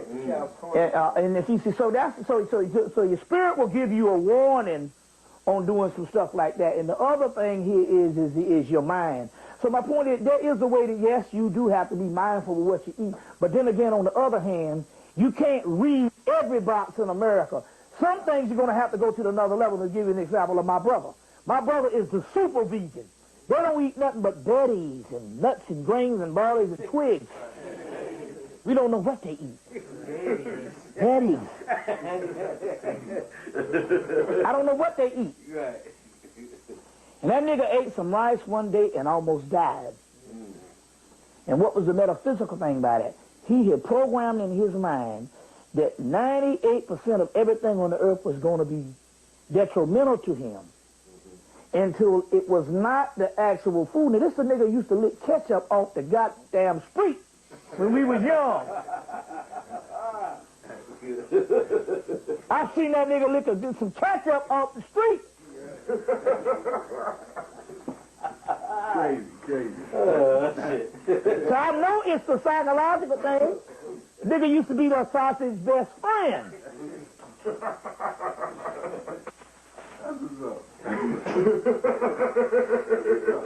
You know? I mean, we used to piss in Mountain Dew bottles and say, hey, mama brought you a Mountain Dew, and give a motherfucker the bottle. You're in therapy. You're in therapy. Just a nigga to drink the piss. You're in therapy. Take the bottle, put it in the freezer, get the frost on it, go pee in it, and open this midnight, we open and give a nigga a cold Mountain Dew in this piss. We used to do shit like that. We was notorious. The 3 of us, we was notorious when we was young with that kind of shit. But so I'm just trying to say, I said, wait a minute, man. And so he had programmed his mind that everything was wrong until a woman went in the house and painted her fingernails. He would break out in hives. And I said, look, man, you have gone into that zone, man, and it's all based on your mind. So on one aspect, yes, you're supposed to be mindful of what you eat because we know this motherfucker got poison shit out here. You see what I'm saying? And all, but then again, on the other thing, you got to condition your mind because all this stuff, as you think, so are you. You know, as you think, so are you. And that's how the whole thing is, you see. So that's one particular one. Give me some, what's that? Go ahead. Like, at the lecture yesterday, you was talking to me about me getting my food from this, that Mexican joint. Yeah, that's the one I eat at. That's the one that fucked me up. That's what he was saying. That's what he was saying. But I had some food from there, and he was telling me about it during the lecture, and I was like, shit, I'm God, man. Whatever I put my mind to. I already pre-programmed myself. Usually I always carry some stuff out of the house. That's like I eat before I go anywhere. Yeah. So when I bought the food, my whole mindset was, yo, this may be poison. So watch out for this shit. Yeah, well, that's the concept. I'm like, yeah. If you don't slip, you can do it. But at this particular thing, I was pre-warned not to eat the beef. Right. So sometimes you'll get a warning that there's going to be an attack through this. It can come several ways. You see what I'm saying? And sure enough. But then luckily I had developed the experience, developed the knowledge on how to throw up at will in a couple of seconds. Otherwise I'd have been fucked up. Because it was straight up food poisoning. Because my stomach wasn't settled until I had to go to, and I came back in and had to throw up again just to eliminate the food so that they could work on me that night. And I took their elixir and they worked through the night and got my shit up to code. And that's what I'm saying. It never bothered me. The whole time, it never fucked with me. You see. I'm Christian. Yeah. Cool. Give me some, what's the question? Yeah. So the next one, I guess we could go to this is, where do white people go when they die? Okay, it's interesting because, you got two aspects. You got those white folks that in their gene pool there's the black element, so that means they have a soul. So we're talking about the hybrid that doesn't have a soul. You see what I'm saying? Where do they go? Well, obviously, they go to a form of the astral plane. They don't go where our ancestors go, and I noticed even in astral traveling. One brother about 10 years ago was astral traveling. He said he left his body and he went to the astral plane.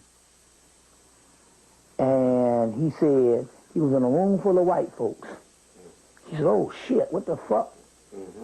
He said, and then after a while, a black figure stepped through the dimension of the white folks and grabbed his hand and pulled him into a whole other world of black folks. So obviously there's two worlds.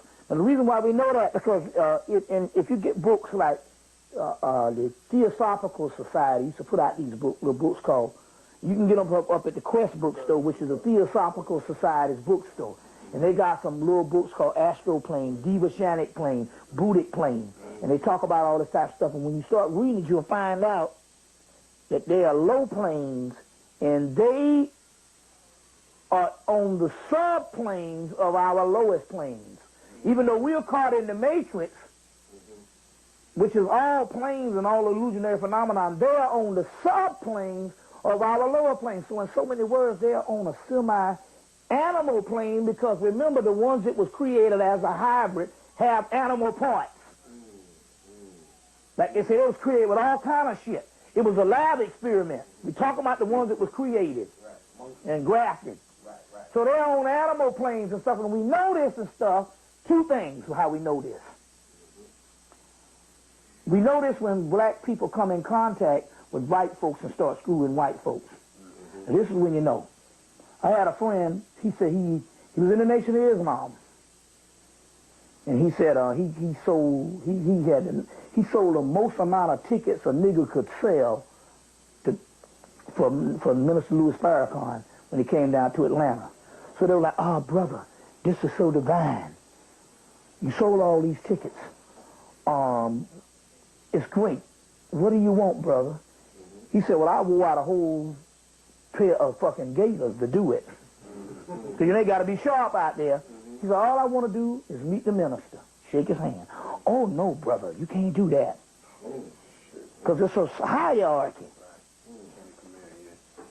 You know, that bullshit in the aspect of, hey, since when did you get to the point where as this brother here, you're supposed to be one nation, he can't shake the man's hand? That's when you get into that elitism, and that's that whole cult thing.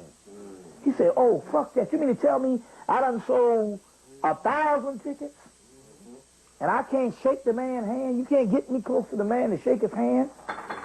Oh, no, brother, we can't do that, man. He said, so he waited until halftime, till the minister got on the stage, and he said he walked out and got in his car and left. Never went back. That's one aspect. He said, but he started fucking with this white girl after that because he was disenfranchised. And he said he's screwing a lot of, but he was screwing with this white girl. And he said he's fucked with her about 6 months, 6 weeks. 6 weeks, and 6 to 8 weeks, he said. He said in that whole time when he was messing with her, he was always sick. So obviously, sleeping with her put him in, because we're talking about astral planes and different levels, and it put him on a very low plane. Now, you know that right now. It's about like eating pork or something when you done ate some shit that's very low and fucked up food, or some type of chemical shit. You ever ate something that's chemical and the shit ain't even real, and you go around the whole day and you can't get this shit off of you. You see what I'm saying? Well, it was the same thing. He was always sick. Now, what happens here is, we know this happens because this. To give you an example, I'll give you one example. You got your girl,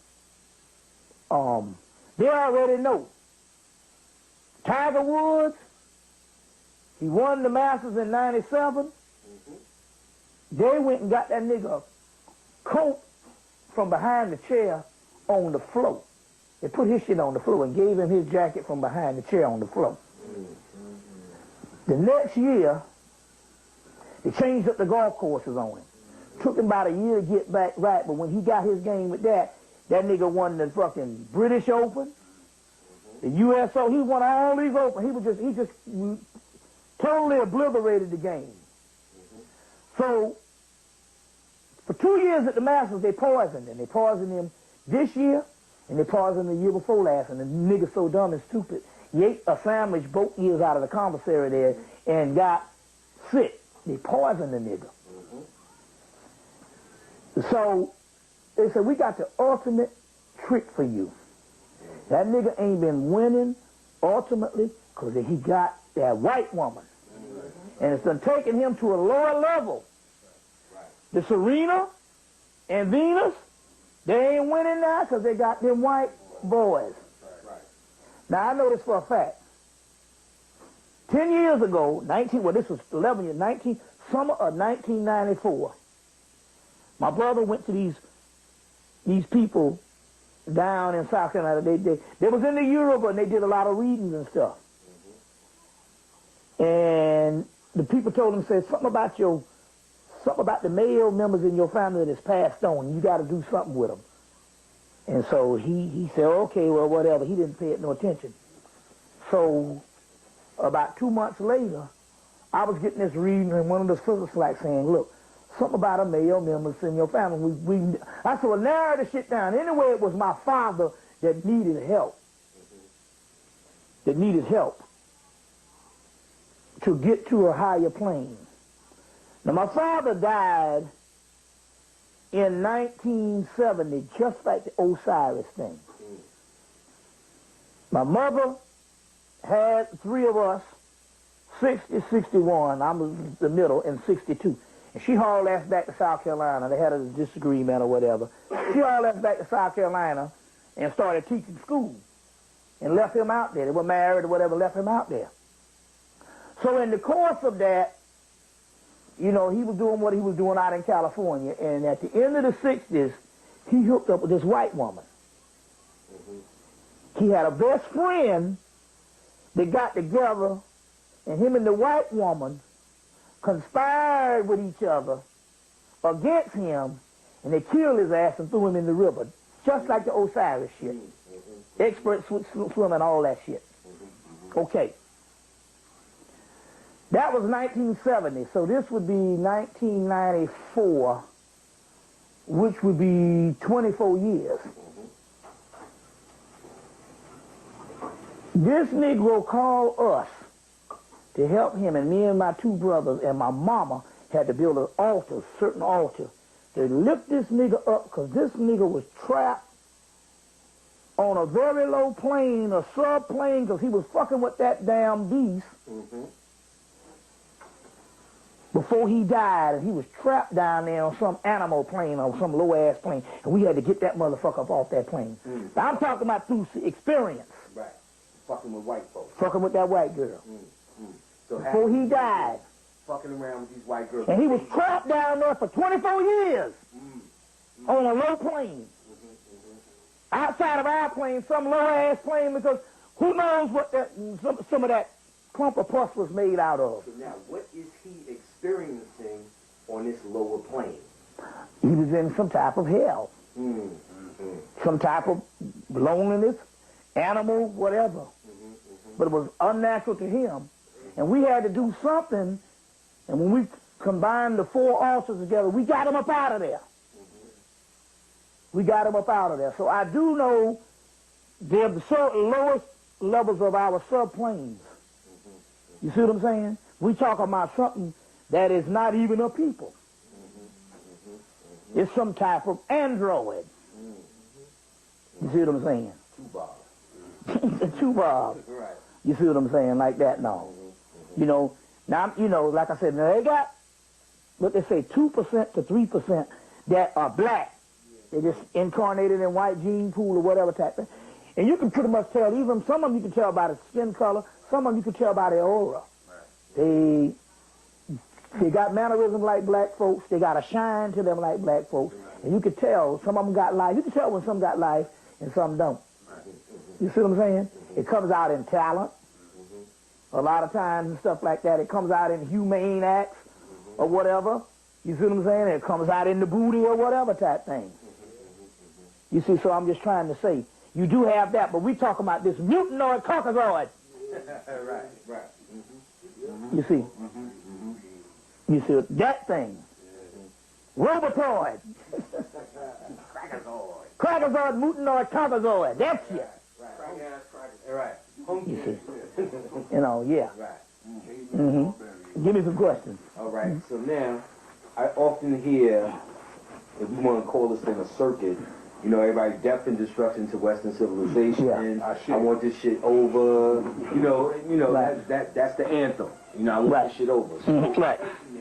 If this paradigm ended all at once, no more Earth.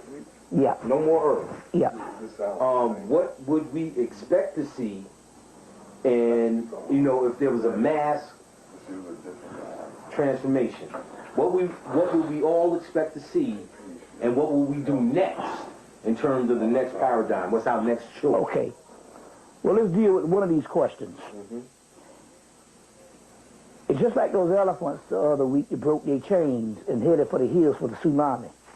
But had enough sense to come back after the shit was over because they was domesticated. Right. And they knew that wilderness was not for their ass.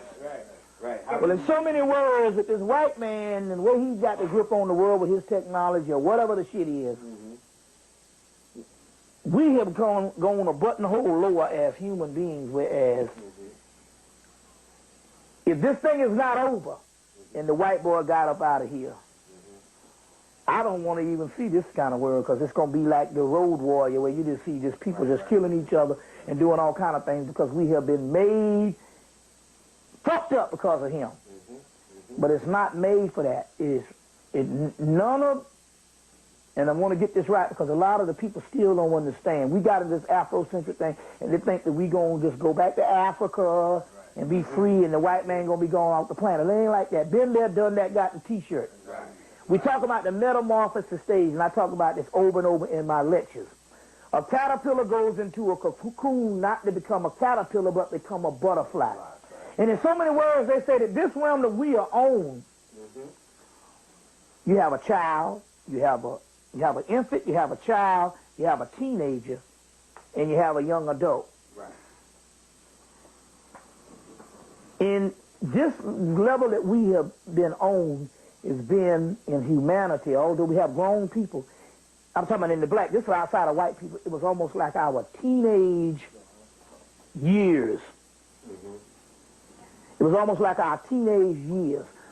Humanity is yet to go into its adult stage. The process of creation was something that was left unfinished. The adult stage is a metamorphosis out of the physical. We're still, no matter how hideous it is, was in a cocoon stage. So now, as it has to do with the oldest people on the planet, we are not going back to live in the physical as ancient Egyptians. If it was that way, we would have never fell in the first place. Right. So that meant it was only a shell, a process, and an experience that was never supposed to be the ultimate reality. They spent the most of their years preparing for a world to come, and all of the material that we have now is talking about that same world to come, and is the basis of all religions. Even the lowest religion you can find still talks about an end to this shit. You see what I'm saying? They might scare you about the hell, which in actuality is this shit we living in now. You see what I'm saying? They confused it, but still yet all of it, everything we have ever gotten on every evolutionary phase of spirituality talks about a new change of state. Right. You see what I'm saying? So it's not something far-fetched than how we change state going from life to death. Right now, something that's so important to you right now, why is it can be a day later, you can get hit by a car, and a motherfucker be out there giving away your books, giving away your TV, giving away your whole fortune.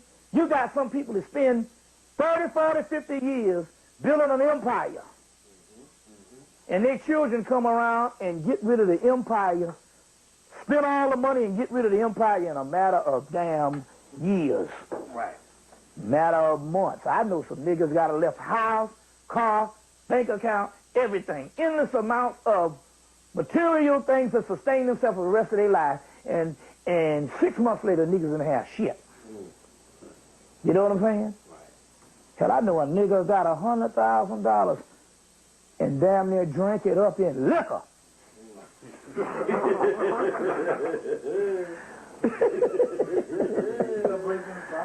You see what I'm saying?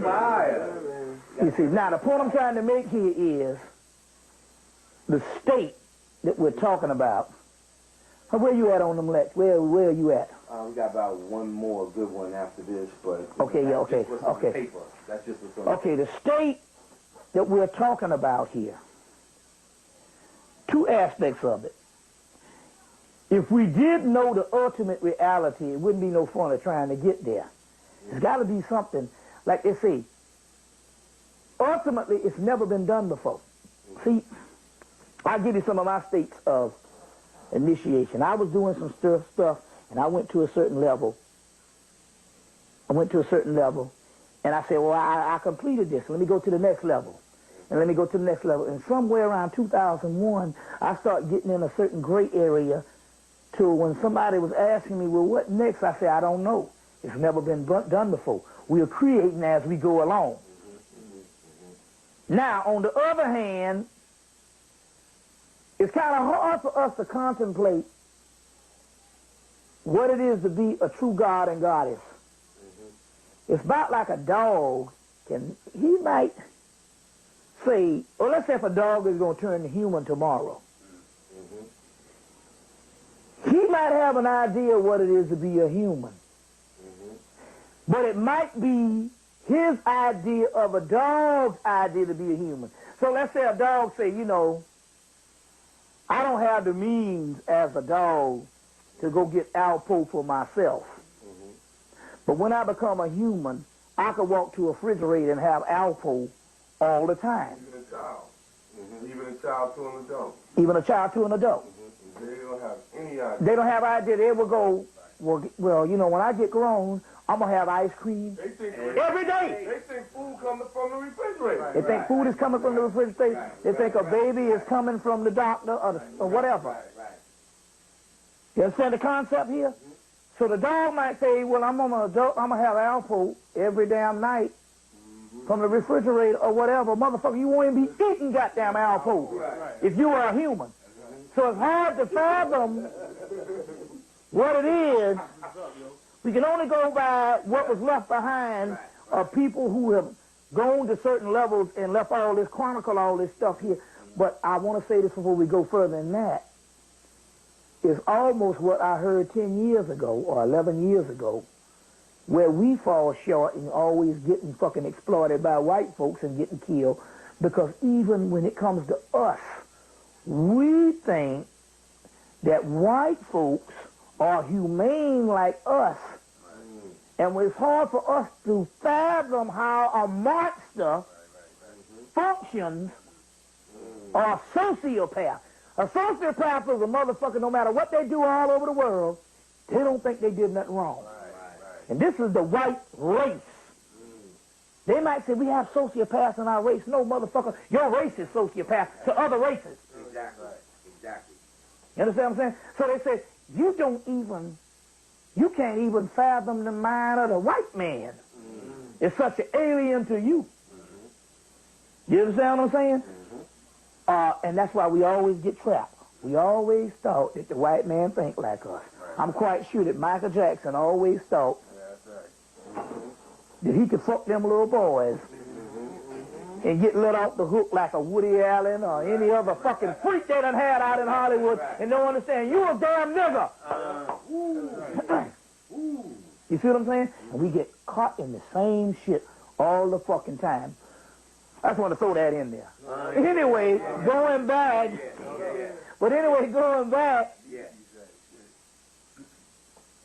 we only can imagine, but I can say this, and this is the greatest explanation that came to me.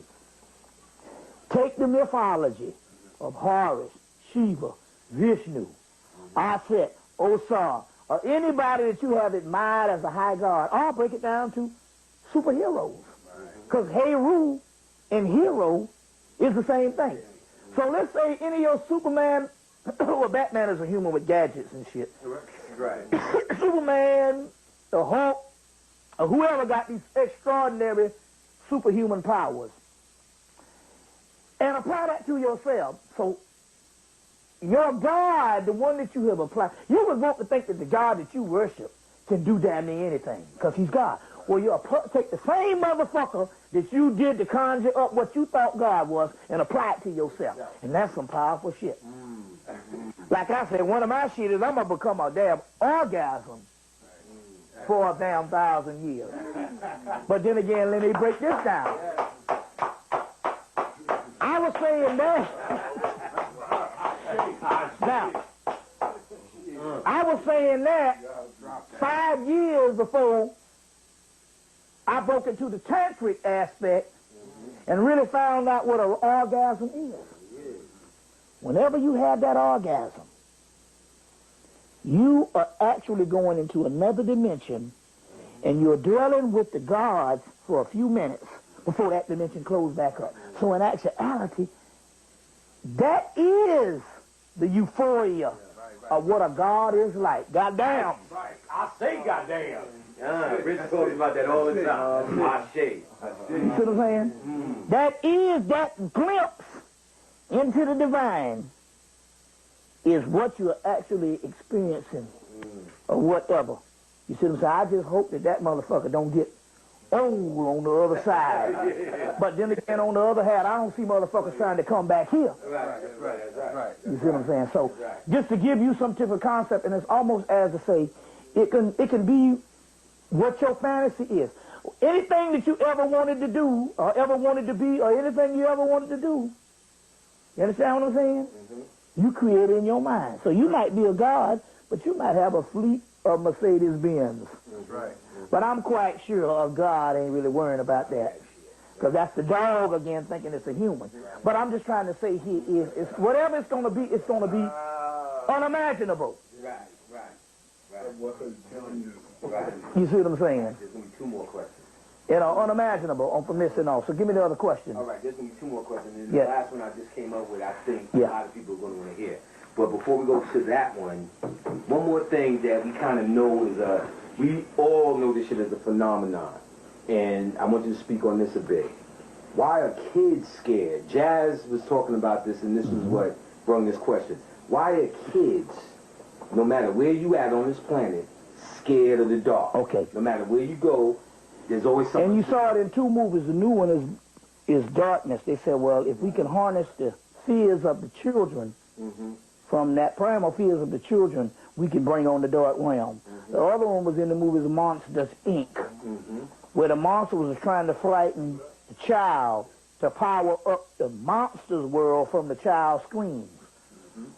Well, whatever it is a form of the primordial realm that is so alien from this realm until the child is caught, that the child has access to, because it has not long left that primordial realm, that has found itself now in a realm where that is not conducive to the realm, but it's a child that just came from that, so it has a complete memory other than us, where that is closed up. So it is experiencing the dichotomy of this realm, which is not conducive to the darkness of the primordial realm, and it's having its whatever aspect of trauma and how it reacts. It hadn't adjusted. It hadn't adjusted. But it's just come from that realm, so it has access to that realm, but it has to adjust to this realm, which this realm is totally alien from that realm. Now, would it be any demiurge type thing trying to scare him out of the darkness? It could very well be certain entities that's trying to get them to forget or fear that realm that they just came from, which was set up a lifelong struggle With shit in the closet, shit around with the darkness, because this thing follows some people into adulthood. Right, that's right. They can only live in the dark if they got somebody living with them. Need night lights and shit. Need night lights, or they need a husband, and it happens a lot of times. And here it is too. It happens a lot with women, because women are very spiritual. But even with adults, so you got a lot of grown people scared of the dark. Right.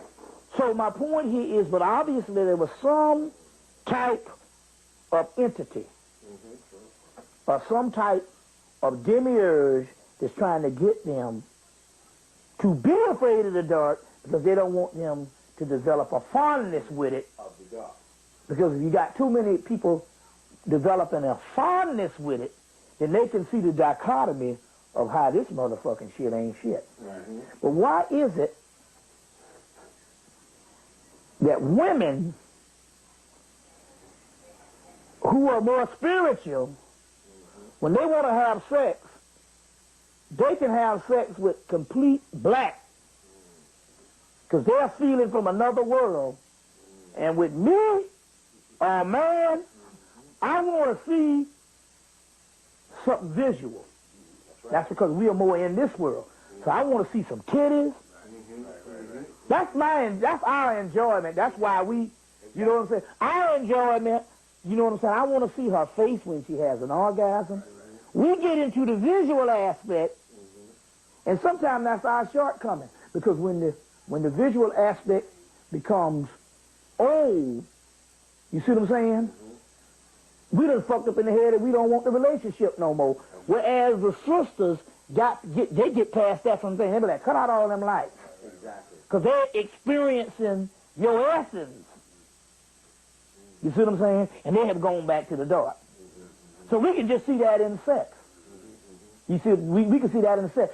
Where the whole aspect from belly dancing to erotic dancing in the ancient world to lap dancing in the modern world is all still centered around men.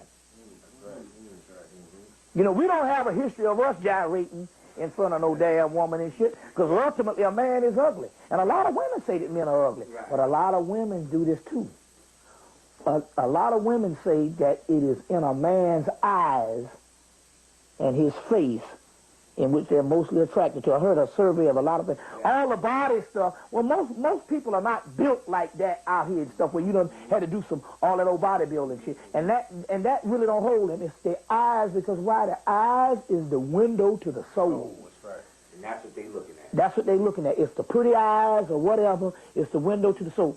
And that means if you can stare at them the right damn way, you see what I'm saying? You can mesmerize yourself. Or you can get this certain look on your face, you know what I'm saying? It's a damn tool. But why is it that they're captivated by the face? Because they're looking at something beyond the face. They're looking in your eyes, which is the window to the soul. So these are a lot of things that we have to deal with on that particular level. You see what I'm saying? But I just noticed this stuff. They like it dark. And as a matter of fact, too much light interferes with the shit. That's right. You know what I'm saying? And you know what I'm saying? Like that and all, you know. Sometimes I just like, you know, just see the nice body or see whatever the thing he is, stuff like that. Even when I got to a spiritual level and I start looking for flaws. You see what I'm saying? I started looking for flaws. Because like I said, I went from a level of the sister that I had for 7 years. When I was 31, I met a sister that was 20. So I was 11 years older than her. And it was all based on you. Firm breasts, all that. She's 20. And then so whenever we decided to part, which was a spiritual agreement, we both had ended it, the cycle had ended, and I was 38 and I was into the realm where I ended up being in a category where all the people that opened up was 40 plus. So the 40 plus on down to 20 or whatever, mainly I was more interested in that. I started loving to see the seasoned age. You see what I'm saying? So my shit was getting erect on not the firmness, but the sags. The feet in the sags. And the weight. Whereas the biggest treat was gigantic. Right. You see what I'm saying? Right.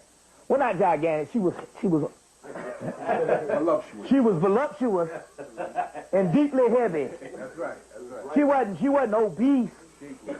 Like she wasn't a motherfucker like the Dick Gregory got to come in there because she can't get out of the damn bed. No, but she was healthy. Right. You see what I'm saying? You see, so the point I'm trying to make here is it's still visual, and it just went to another level, and my field widened. You see what I'm saying? Widened. The young girl, I like the young girl, but that's the young girl. But then again, I like this older woman for being older. I want this older woman. You see what I'm saying? And stuff like that. No, you see what I'm saying? And you know. And then one night I was contemplating this. Hell, it's shit. Motherfucker 75. If her shit can still get right, might be a dimension to explore. But then again, on the other hand, let me give you an example of what I'm talking about here. I got very seriously that's going to happen because I'm with this sister now and it's in game. You see what I'm saying? Not unless it's something I can conjure up in my head, but pretty much, you know, that's it. You see what I'm saying? But the point I'm trying to make here is I went beyond these certain set patterns, and especially what Western civilization say you supposed to admire or you supposed to desire. And it's a certain set pattern. My field widened because I was more spiritual. You see what I'm saying? Just because I was more spiritual. You see, so it widened and stuff like that. So it's just that. So and that's the chaos in it. That's what chaos is. That's what chaos is. That's the chaos in it. You see what I'm saying? I even saw it happen on the earth plane when you get too much of something. They used to have porno magazines, and for from the 1950s to the 1990s, they had basically one archetype of woman. The 20s build woman. And then somewhere they had put this so much into somewhere in the 1990s, you started seeing magazines pop up, 40 plus, 50 plus, plumpers. You see what I'm saying? Voluptuous. Bigger women and stuff like that. That's because in the chaos sphere, you can't, a cookie cutter machine is artificial. And the white boy had looked up and he had created this certain image because he was a pedophile by heart, and he wanted to see every motherfucker look like she 18. Like and it's a form of homosexuality. Errol Flynn was a gay, and all them niggas in Hollywood was gay, and he used to fuck with these women. They was like 17 and 18, very illegal, because he even had a statutory rape case in the 1940s. 17 and 18, and when they would turn 19, he cut them loose. You see what I'm saying? So in so many words, the gay thing with him was, if I'm going to be with a woman, it has to be an extreme. I'm in my 40s, so she has to be 19. I can't get a woman 40. You understand? That's a form of homosexuality. With us, especially the black man, I'm gay, so I got to mess with somebody 19 or 17 because it's an extreme 9. I'm fucking 35. Otherwise, I got to get the white woman because it has to be an extreme. That's the only way I'm be interested in a woman outside of some dookie love. You see what I'm saying? On that particular level. So, you know, that particular level and stuff like that and all. Know where this is coming from, but hey. I got a good one for you. The sassiness, yeah, okay. I got a good one for you. Give me one of the slip of that alcohol. I got a good one for you. All right. Now, everybody's talk, we talk, this is the conscious community. We have gatherings. Everybody, we're family. You know what I mean? Everybody's saying that. We have our whole thing. Now, what exactly what are we doing? By sitting in these lectures, getting these tapes, reading these books, you know what I mean? Doing it. Now, for instance, we touched on this thing earlier, but let's make it more personal. Like Shabazz, how I know him now. When I walk into Rich, automatically, me and Rich stayed on the phone 8 hours the other night. I don't do that shit with nobody. Right, yeah. And never even aspire to that shit, never look for that. And don't even know it's that time. When I meet Cypher immediately, because he's conscious, I feel a kinship that I don't feel with all these niggas here. Now, on the other side, will I still know Cypher? How will I communicate and interface with Shabazz? I'm getting ready to go into a series of people, which is good. It's not for me to go into. I needed to chronicle this on tape. I've said it some in the lectures, but I'm going to put it all on the tape for all the people who passed that were national people that everybody knew and world people that we got in contact with, and I'll tell you how the whole thing is done. Yes, you will know the people. The only thing that's different is you lose your physical body. Hell, they even got people that's dead that refuse to go to the other realm because they are clinging on to people in this particular world. Like White Noise with that movie? Well, let's put it this particular way because this leads up to this particular story. First of all, the movie Ray, outside of revealing to the world that he was a drug addict, is the reason why the white boy make it. They told us something about Hollywood. They say, number one, they will never make movies in Hollywood for black people where there's not some form of exploitation. So before the movie Ray Charles went to his grave and half the world didn't know he was a dope addict. After the movie Ray, which was centered around on his drug aspect, everybody knows he's dope addict. Mission accomplished for the Hollywood. That's what they do. But one thing, but always when they do something, there's always something spiritual to come out of that. And one thing is spiritual that happens is this. And I've been talking about this in my lectures, and it proved it. When we die, we go to live in the nearest ancestor. You see what I'm saying? And so in so many words, let me give you an example of what I'm talking about in this realm of death. My grandmother died in 1990.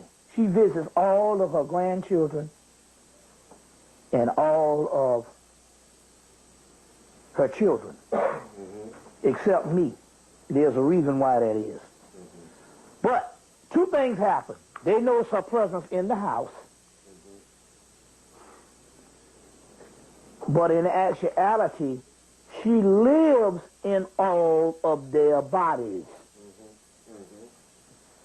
When I asked her why you didn't come to visit me, she said, because I can't get in the house, as her language is talking about, or on that realm in where you are. Because I have gone to the realm of the gods. You see what I'm saying?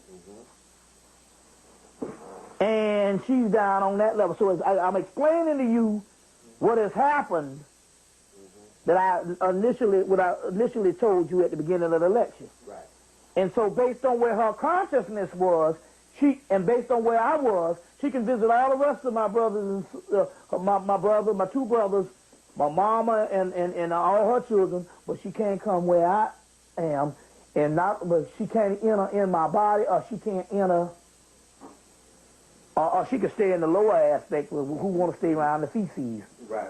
But she cannot enter. Right. She can't enter in my house or whatever because it's different plateaus. But they do go to live in others. Let me give you an example also about going back to this God thing. If you look in any book, you'll see the god Ganesha, and you see the god Buddha. And one thing about them, they're chubby. And one of her motifs on what she likes is a chubby man, so I guess that's why she's in love with me. Right. In the spirit realm, I'm talking about this god, goddess. But one thing that Linda found out when she came with me, that I hardly eat that much food. So obviously my weight is taking on the form of a certain God, an initiation of a God that I've incarnated, and that's the whole Buddha aspect. Right. And one sister said, well, that's your armor, your protection, or whatever the deal he is. Now going back, they go to live inside of the family. We are all one. You see what I'm saying? And so one sister said that she had a guy that died in 76. And she said last summer, she was in love with him when she died. She felt all that over again. I say because he's inside of you also. You see what I'm saying?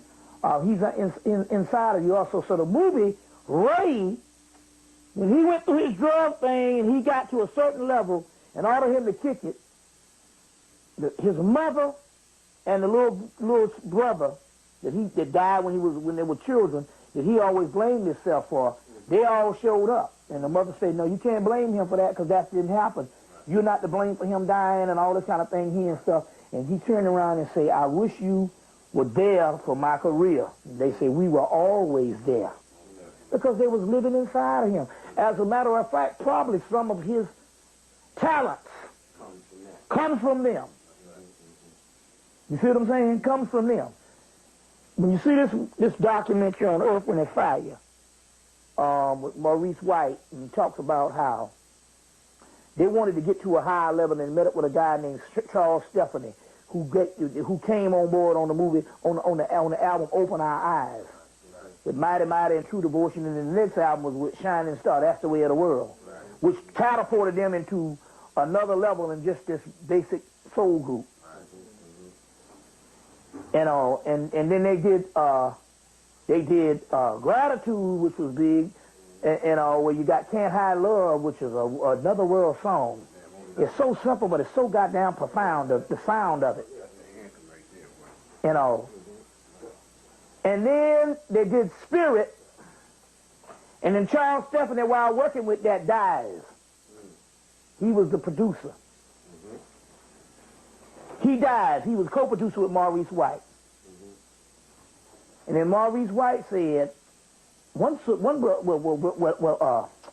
Larry Dunn, who was the keyboard player with the big afro, he said he was at the keyboard when he passed, and he played some strange notes.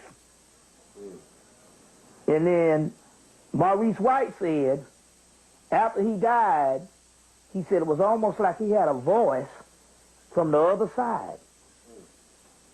He said, and the music went to even another level. And as a result, by that time, you get the famous album, All in All, with the Ramesses tomb and the pyramid on the cover and the whole layout on the inside with all the religions.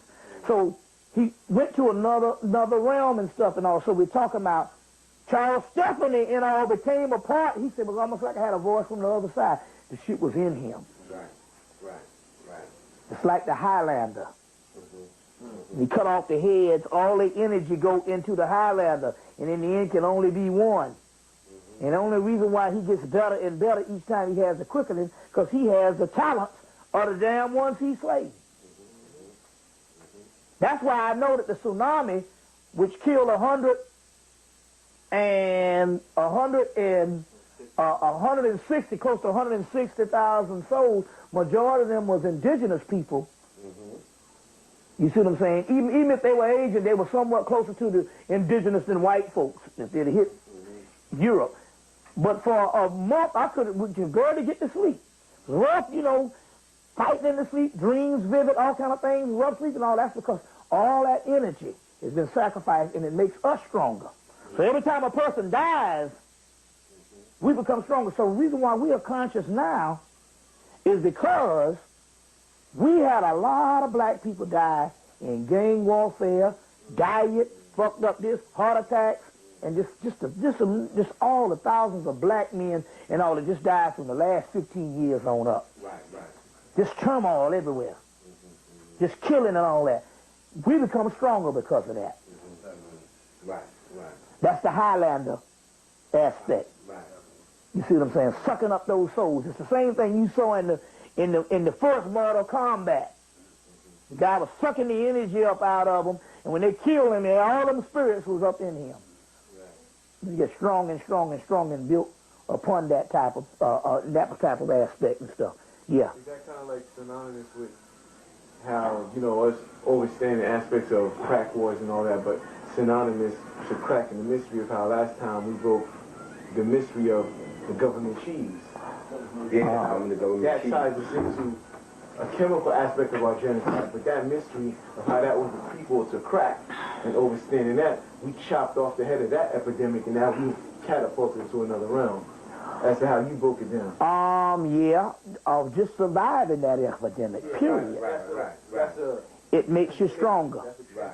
It's a transformation. You see, even in the movie, even in Star Wars, before Obi-Wan Kenobi died, before Darth Vader killed him, he said, remember now, if you kill me, I'm only going to get stronger. You see what I'm saying? He became a super teacher after that. After that. So we talk about that same essence of what that is. Give me some questions.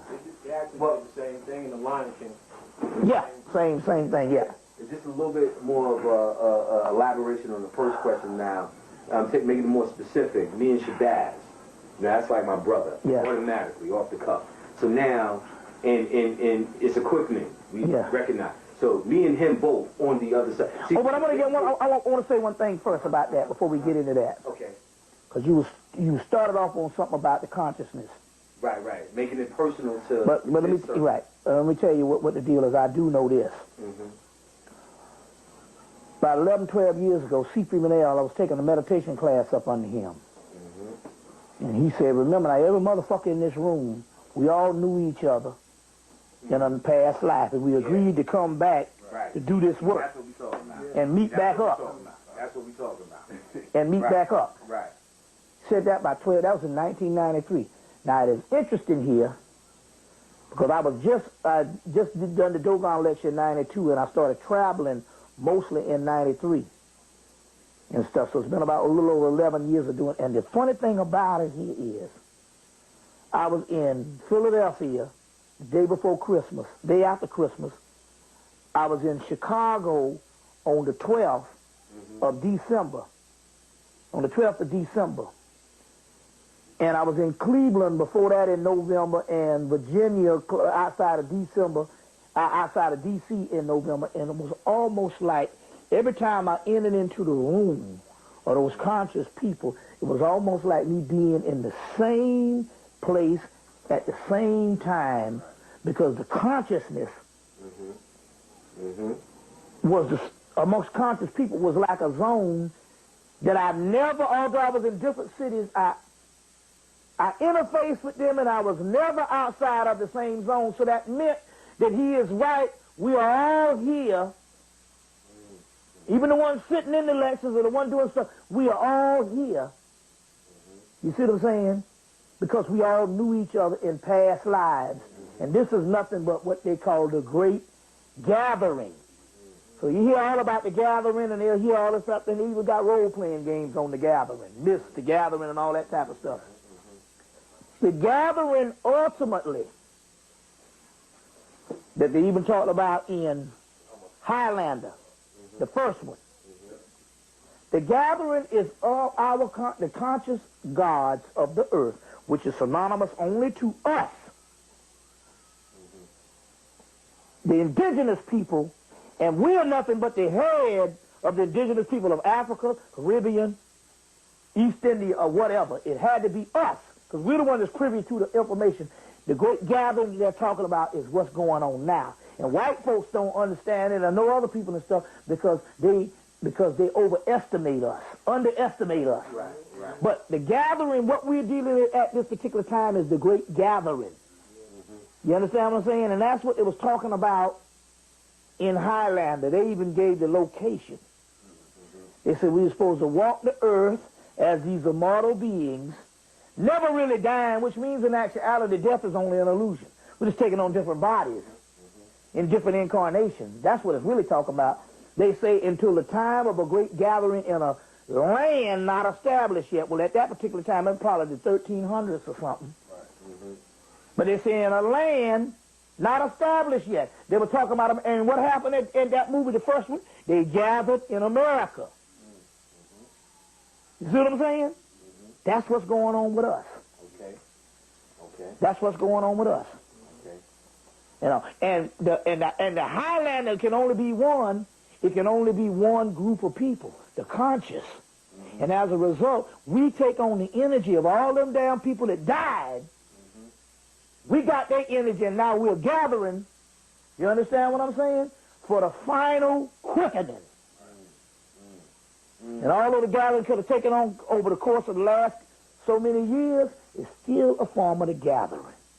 And that's what it is. And we are all a part of it because we agreed to do this motherfucking shit a long time ago. That's why you got a lot of people end up in greater trouble because they became conscious and they chose not to do nothing with it. Like C. Freeman L. was out there, and a guy said, he's conscious. He said, man, I'm fucked up. He said, I went to jail for a couple of years for something I did not do. And C. Freeman L. said, you damn right. You went to jail for something you didn't do. You were supposed to do something. And you didn't pull up to the plate and do it, so therefore, the cracker put you in jail for something you didn't do. Because he was a part of the gathering. He was supposed to pull up to his responsibility. So then, I guess that would lead to the next question is, what are we gathering for? What's this great work we doing? The great work is to figure out and prepare for the next stage because no, we pretty much own it. Right. We late in the game. Remember now, the consciousness where I am now, you see what I'm saying? It's been for the last 15 years, so I can look at this shit. I'm talking about as far as this in the metaphysical thing for the last 13, 14 years. So I'm saying I'm looking at this thing way into the game. We're there. We're on the threshold. You see, we're on the threshold. I the motherfucker had to suffer. I'm just telling you my experience. I had to suffer getting up every day of the 90s, wanting this shit to be over with. And killing myself. Wanting it to be over with. Wanting it to be over with. You know. And I'm so calm now. And the reason why I said, well, why you don't worry about it being over like that now?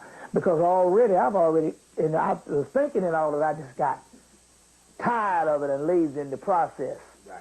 Me and my woman lay up every day in paradise. No, it ain't that. I'm already there. That's right. That's right. Just my physical body hadn't caught up with it yet. But I'm already there. Right. So the quickening here is to learn all this stuff and stuff like that because we are the representatives of the indigenous people on the earth. You represent every motherfucker. I don't give a damn if they're in Kenya or wherever they are. They got a soul. You represent them in some kind of connection. They just had to have a high priesthood to do it. It's just that we're the ones that's just the ones because we are privy to the information. Right, right. Now talk about how they just don't have the book. They can't go in a bookstore on the continent or in the Caribbean and buy some shit. We got niggas and all that, this kind of thing. You act like you're buying a damn book is like buying a motherfucking house.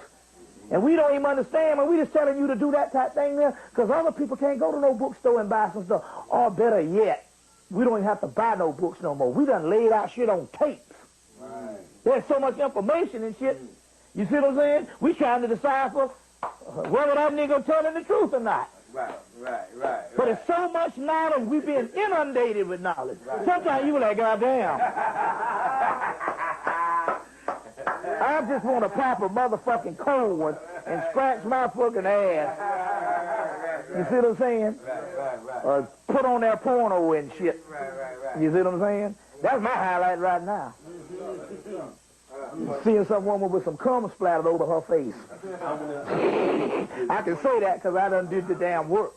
I'm going to train the thought. Yeah, go ahead. So now, we get addicted like, Rich, Tef, Roswell. We get in these zones, we on the phone, we laughing and enjoying a certain thing, and it can be addicting. Will we experience that when we, like, say, just take me and Shabazz, for example, on the other side? Can we still enjoy whatever it is we define as enjoyment here? You got to understand something. Frankie Beverly Mays made a damn album 1983. We are one.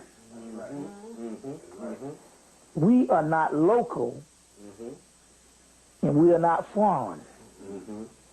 The only reason why you're not thinking that I'm not a connection of you talking to you in a form of your own soul is this physical body is telling you that we're two different species and you focus on that kind of shit. There's no way that you can't do it and shit right here and all, because right now, even in the physical, even in the doggone physical, right now you could be thinking some shit across the way and this nigga might call you. You're already connected. Right. You're already connected. The other night, me and my girl was sitting there. She said, my fucking stomach is hurting. I said, wait a minute, hold on 1 minute. Let me go in here and do my shit. Take 2 glasses of water and throw up. She said, oh, thanks very much. Whew. Thank you. Thank you so much. Right. See what I'm saying? Some deep shit. That's right. The last time I was here, we did the Babylonia 2 lecture. A couple of weeks before, I said, look, my eyes are getting blurry. Go piss in a cup in the morning, that first pee. You got to pee because the bacteria come out. Right. And then in midstream, you pull up the cup. Right. And I put the shit in my eyes. Right, that's right. Put the shit in my eyes. Then sip some of the motherfucking shit. Right. So that was about 2 weeks before coming here. Eyesight, everything get hooked up. So I'm in the bathroom. I do the Babylonia 2 lecture. I go in the bathroom and start pissing, and I can smell her piss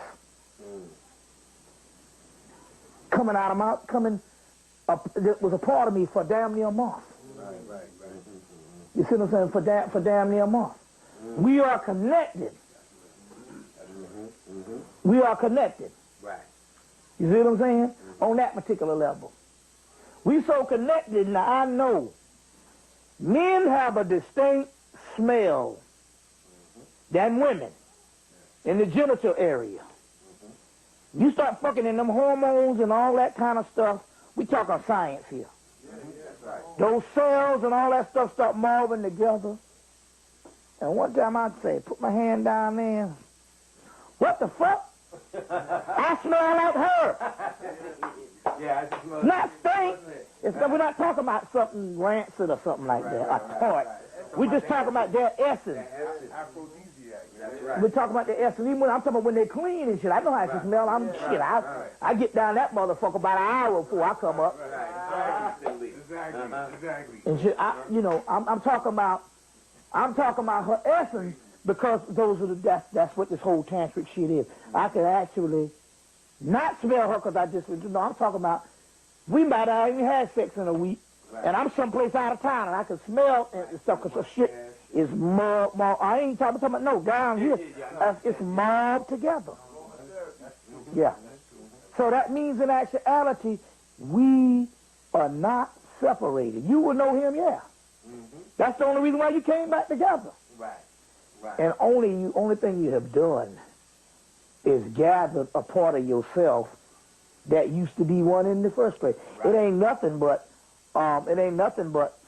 we all connected and the shit got shattered, and it's just like just like you see one thing get cut off and the next thing you know it comes and creeps back together and connects back together. We are all one chain. We are all one chain. The zodiac is different houses, but it's still connected at the middle point, the dot, the black dot. You see what I'm saying? That at the black dot. So we are all we are all one on that particular aspect. To give you an example, it's like being one and the stuff all coming back together. It was some movie that I saw.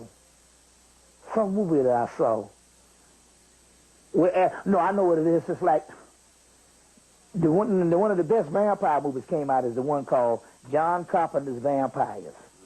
And they was talking about you've been bitten and only take 24 hours before he establishes the vampire link, a psychic link.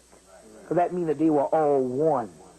They call it the kindred. Right. The witches call it the coven. You see what I'm saying?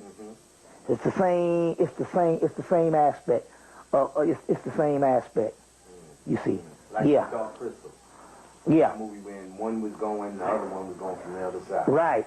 Right. It's a connection like that. So yeah. Yeah, Jazzo has it. Now let me go into some things. I'll give you a couple of examples of some things. I met a sister named what's that sister name? Simone. I was talking about. She went to the Mexican pyramids down there in Mexico.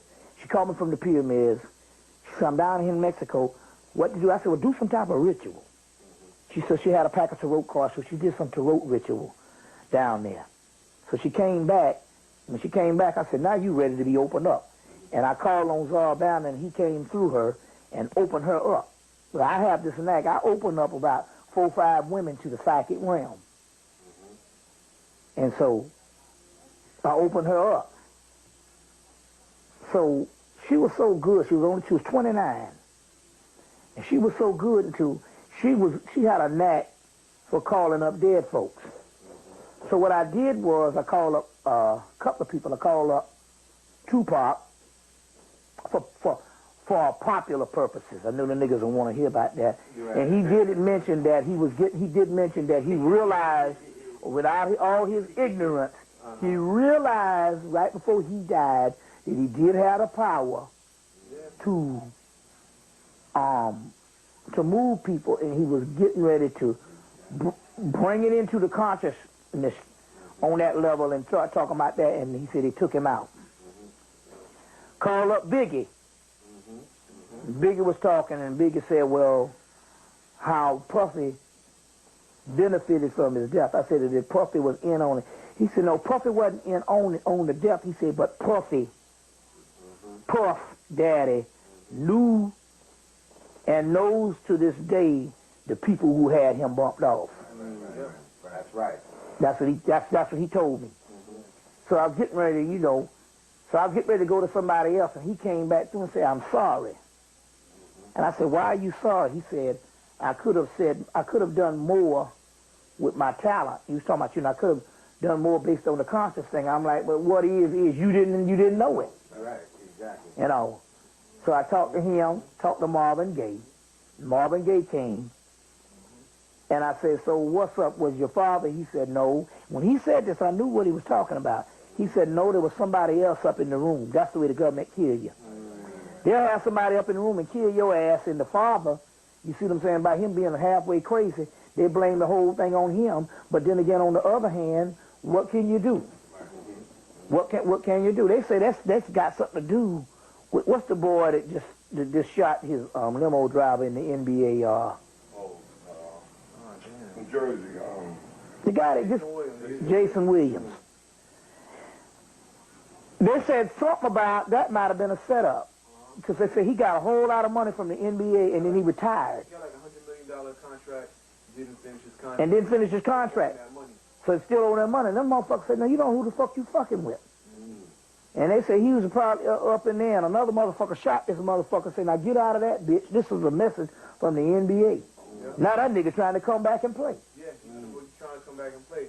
And you see, they could do shit like that. Now it's interesting. The other part was, one of the sisters they call baby nurses, and they go and move in. When rich folks have babies, they'll have this person come in and they teach the mama how to be a mother.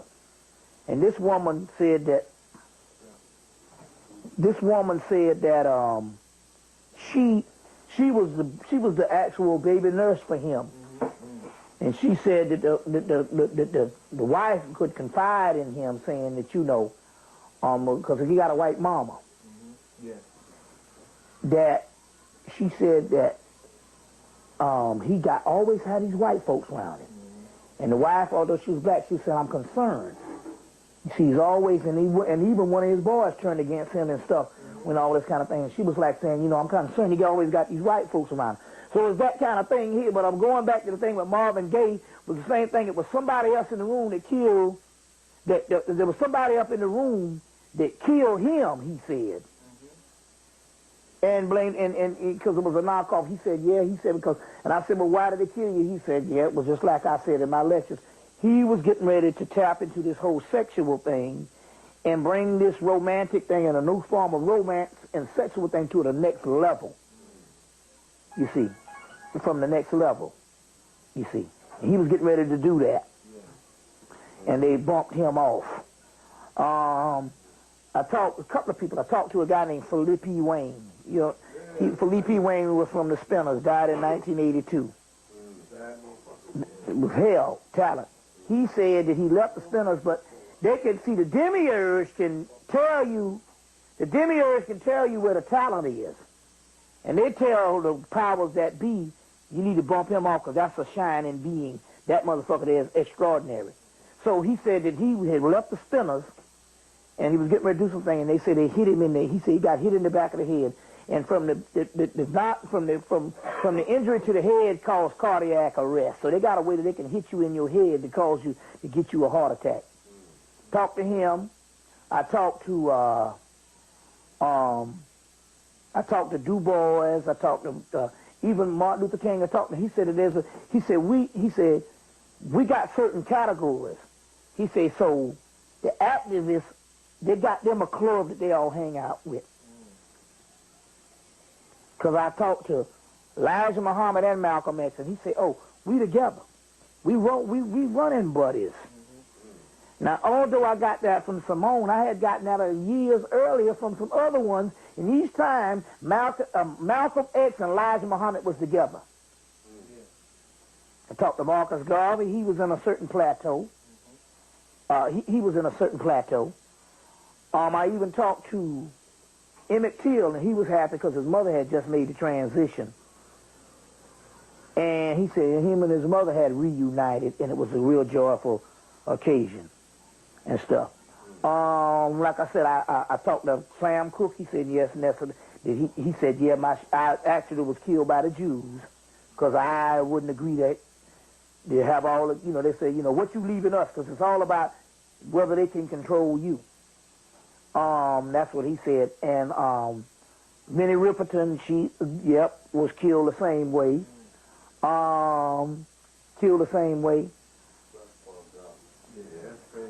Because she was a very advanced being, and it was really fucked up about her voice and stuff like that.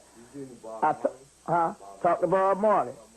Talked to Bob Marley, and me and Bob Marley were brothers.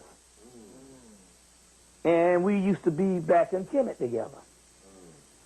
Me and Jimi Hendrix was related. I'm just going by what they come and say. Because like I said, we all know each other. You see, I'm talking to him. I said, so what you doing? He said, I'm getting ready to revisit the earth as a muse. He said that somehow, for what short time we got here to help inspire a new kind of music, because this shit is fucked up. Okay, to show you how this thing goes, I called on Jam Master Jay. He didn't know who I was. So when he first got down, he started cursing and shit, like, motherfucker, who the fuck is calling on me? So about a week later, I called him back up again. No, I was talking, and she said the Jam Master Jay wanted to come through, because obviously, whoever the surrounding that he had just gotten to, they was like, you dumbass motherfucking nigga. This person is trying to find out some shit about you. You know, he's so-and-so, so-and-so. So he came back there and stuff, and he was saying the same thing. I was in the studio.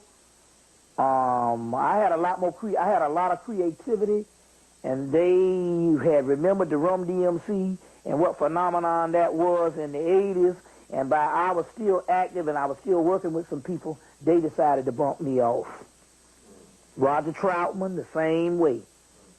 You know, he had gotten with the rappers, he did that. Ironic, isn't it funny that he had gotten with Tupac and did the California thing and all that kind of thing, and he got bumped off.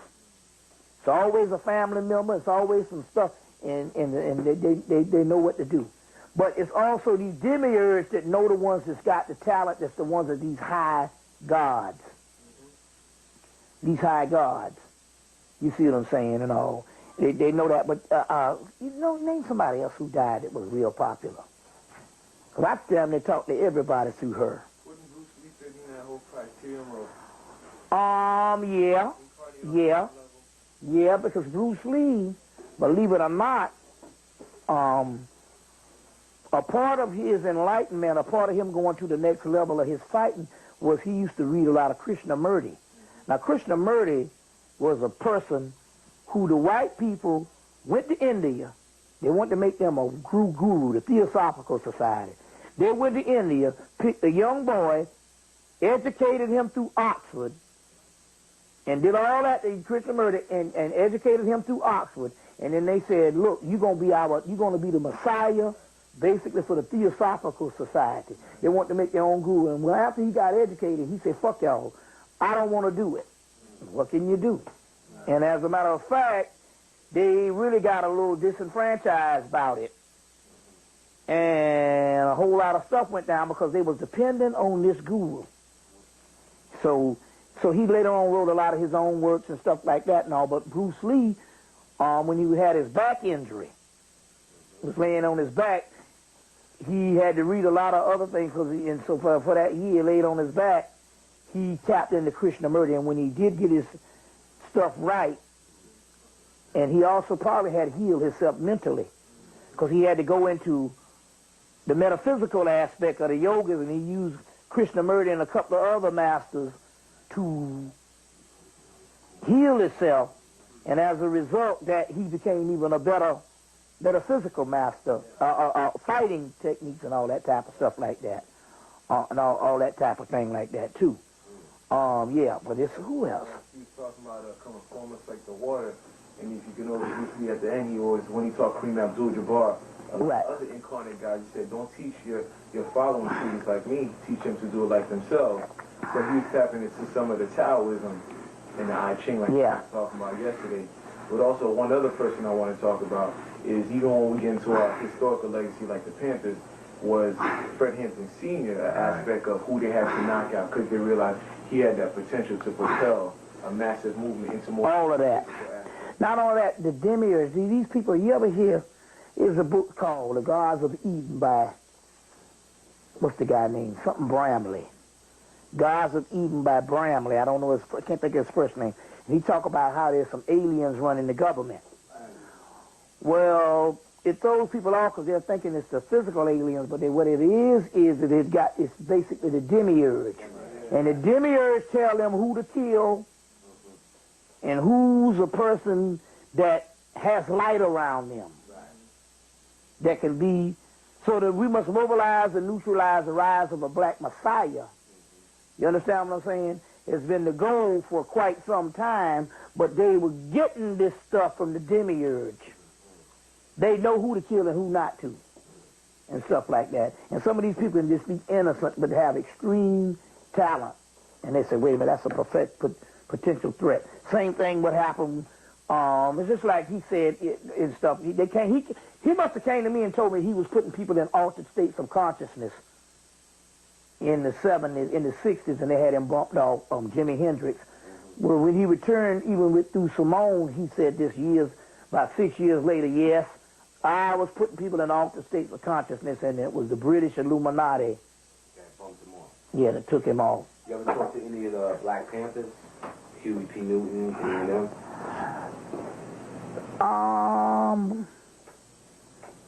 I didn't talk to Huey.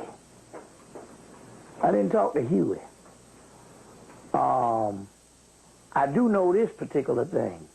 I put it on the goddamn tape. It was common knowledge, and most motherfuckers in the nation know this.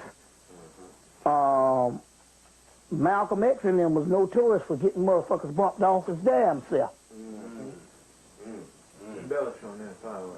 What I'm trying to say here is the Nation of Islam had a damn shit they used to do when niggas used to get funky. They used to take them off and kill them. Just like the Jesuits with the yeah. You know, a lot of people don't want to say it and shit because people are scared and stuff like that and all. But like I said, I be wishing a motherfucker give me some confrontation. But that's common shit. Right. I know the sisters. One of the sisters that one of the sisters. As a matter of fact, some of the entities, Teacher T.H.L. Shumala Omagumu, and those came Ishtar Monu Nokubana T.T. Jova Matu. A lot of these things came from one of these sisters out in California, whose mother used to run with Malcolm X. And I'm 43, she's 73. She's 73. I'm born November 28, 1961. She was born November 28, 1931. And her daughter and stuff is some of the ones that's get the channels. But she said she was up in the damn nation, and she said a lot of brothers used to disappear. This is what she's telling me. And she said, we didn't see them brothers. Nobody used to take them niggas off and kill them. And Malcolm was notorious for that. And even Honorable Elijah Muhammad has said, you know, he who lives by the sword, die by the sword. That's the violence he was talking about when he said he died by his own violence. Right. A lot of cats. They used to kill niggas up in there. Nation was notorious for that shit. You see what I'm saying? And so I checked that. I said, so what's up, man? He said, well, and it was me, Shakira, and her daughter who was getting the channel. And so I said, I want to know. He said, oh, yeah, we used to do that shit. Bump a motherfucker off. And he was saying, yeah, and one guy said, and Elijah Muhammad said, yeah, we was talking to this was last year. He said, well, the guy used to sit close to me was CIA, infiltrated. Yeah. Well, CIA. He said, that shit, he said, it was all infiltrated. You see.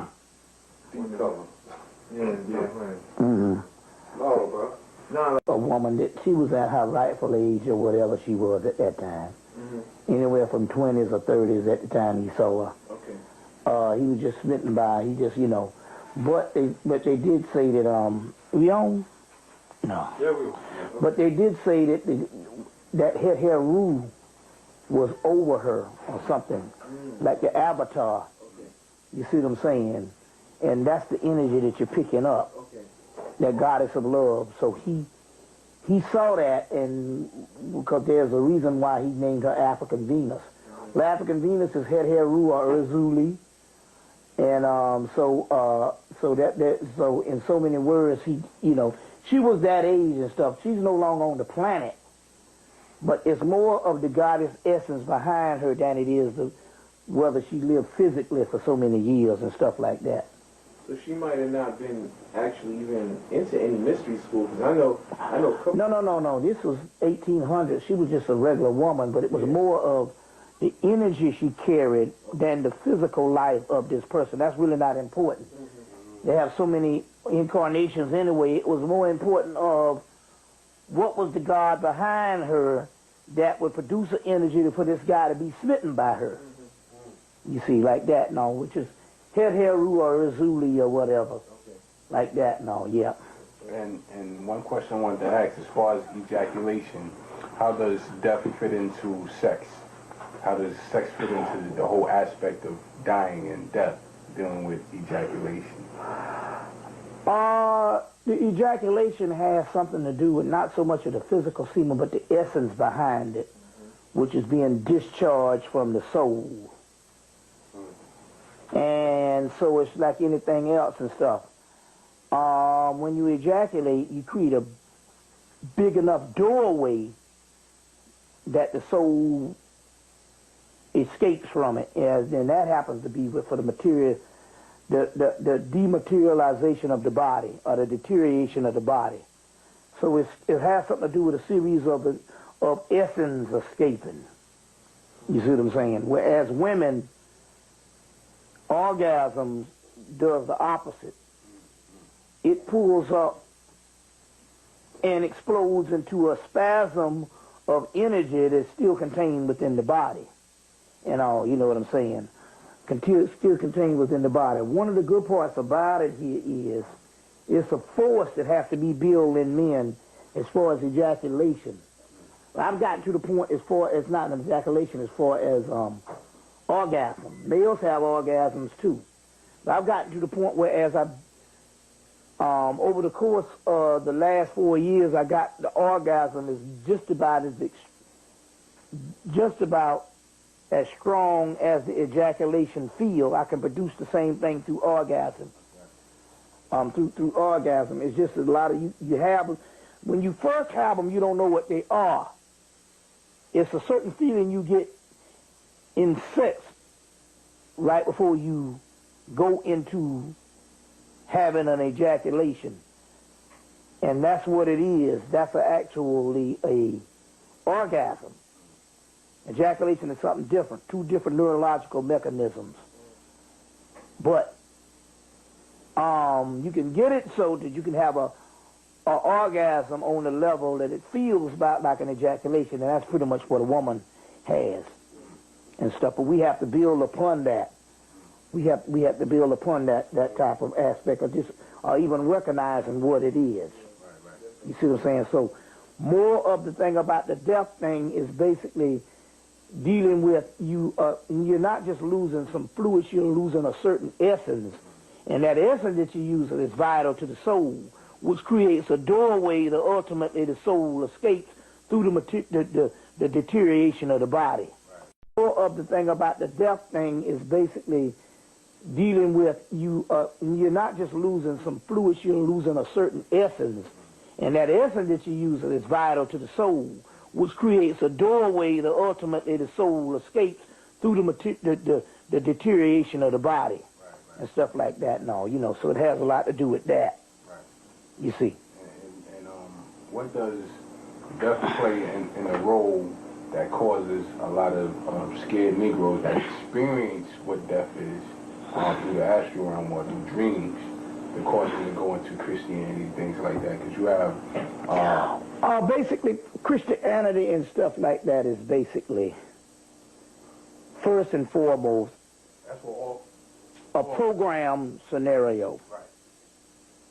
It's a program scenario. Now, based on where they are on the planet, it can be with some other religion. See, you got to realize this particular part. Indigenous people are spiritual people. You understand what I'm saying? And what they are feeling spiritually innately, they have been programmed to attribute it to religion. Right. Because that's basically all they know. See, it's not like they make a conscious effort to go into a religion. Most people in this country is born Christians because we live in a Christian nation. Just like a lot of people that be in Iran and Iraq or Saudi Arabia is born Muslim. So only thing they do, because they are not privy to other information, because they are, especially here, because we are spiritual people, and we can have something that is a moment of spirituality, because we have no other explanation for it. Based on our ignorance, we attribute it to Jesus. Right. You see, or we could have some trauma in our life or some type of thing, emotional distraughtness or something in our lives, and it is innate for the body and for the experience for you to find something or something inner to release you from that. Here goes again, by us not knowing that that is a common thing that can happen, your inner soul comforting you or bringing you to the next level to get beyond it, we still attribute it to religion or to Christianity. But first and foremost, even if it's a fear or whatever from a security, it is the initial programming of the religion that make us ultimately make that decision to go in that. If we had other choices, we could experience other things, or even if we had the choice to understand or the knowledge to understand that our souls make do and compensate for us. And it's not some religion that somebody put on you. If we had that type of knowledge, then we would have better movements towards the divine other than getting stuck in the religion. But basically, that is just the programming of the land. That is the trap. You see what I'm saying? That is the trap. But most people don't go towards Christianity. Most people are born into that. They have no other choice because they were initially programmed that way from a child. You see what I'm saying?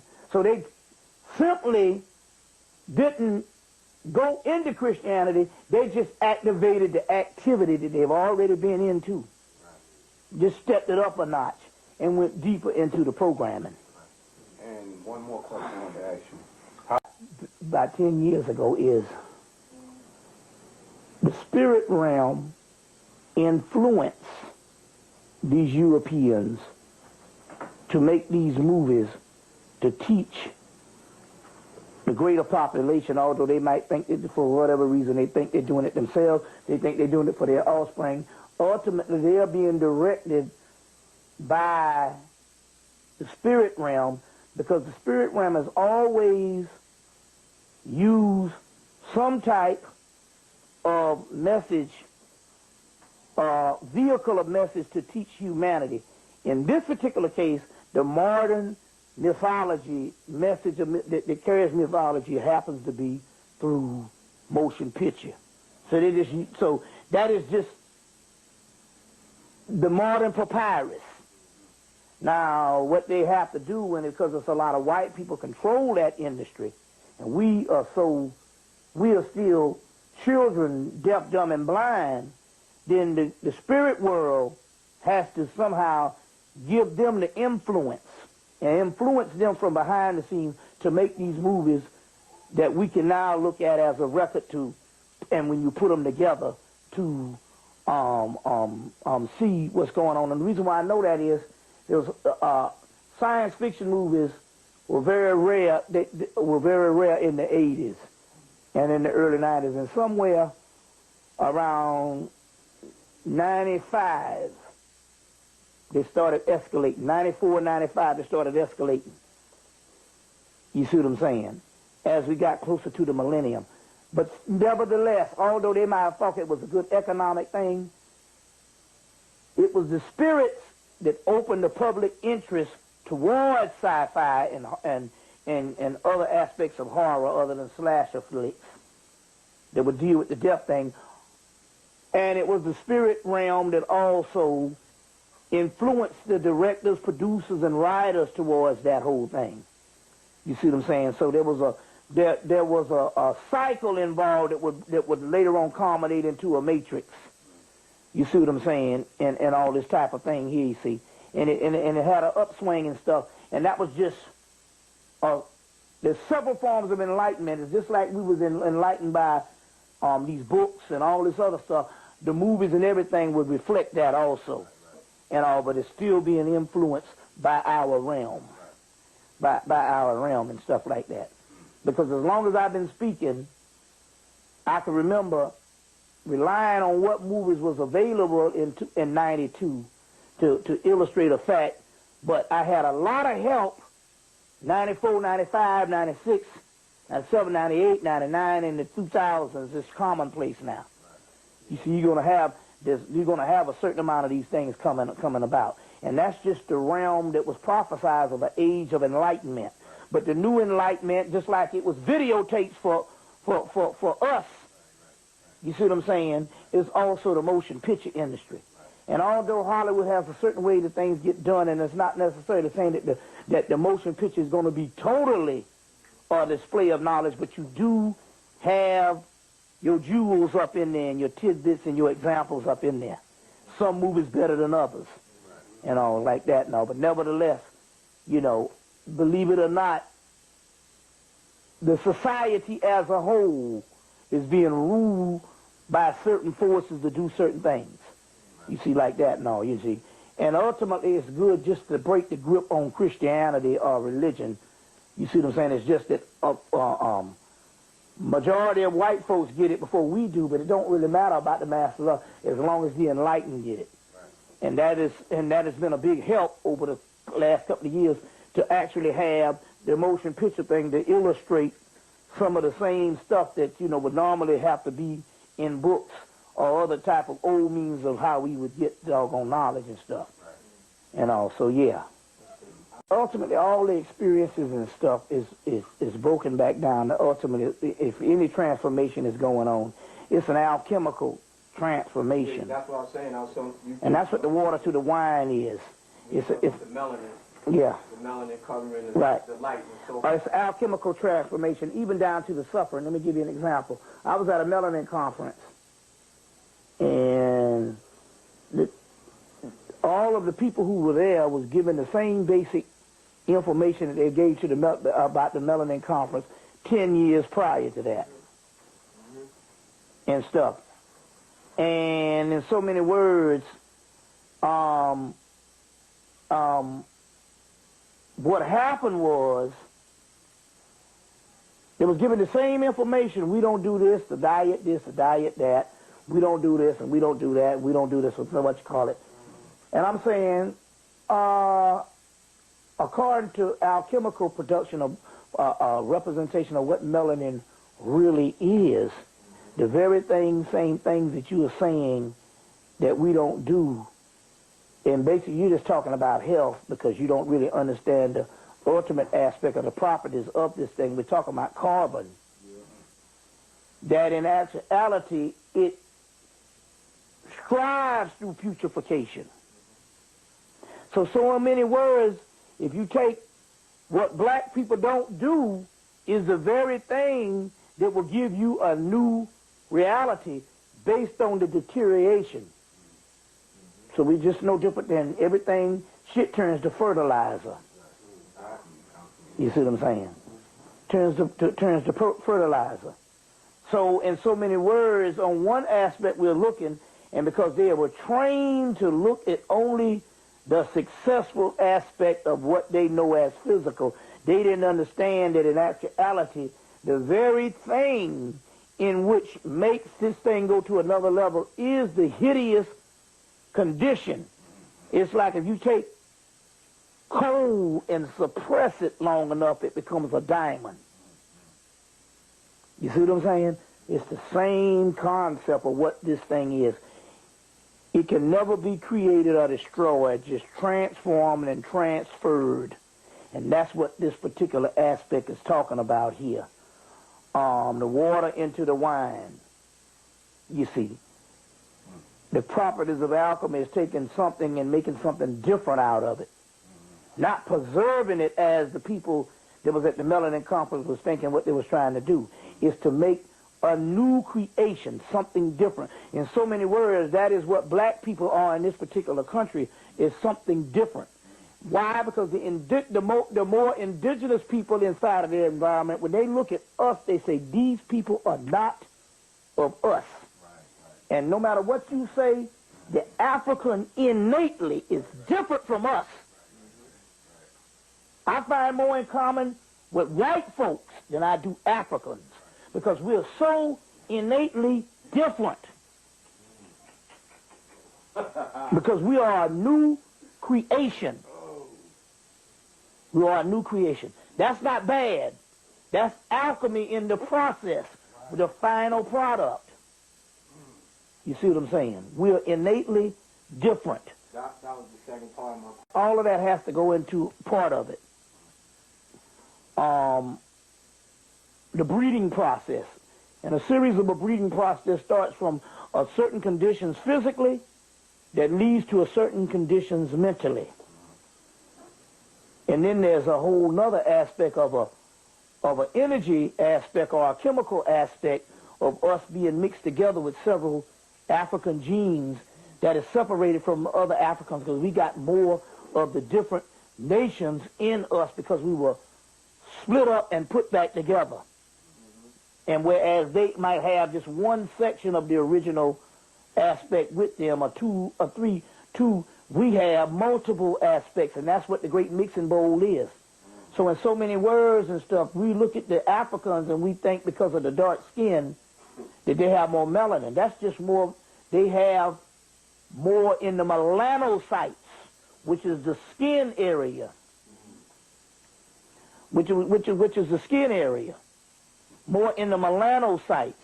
But what we're talking about is the inner melanin and stuff, and our melanin is higher than the Africans because it's been mixed more, not only with the different tribes of Africa, but also with the white man. Now, which goes back to the other part I was going to reiterate with, had we had more time last night, and that is this.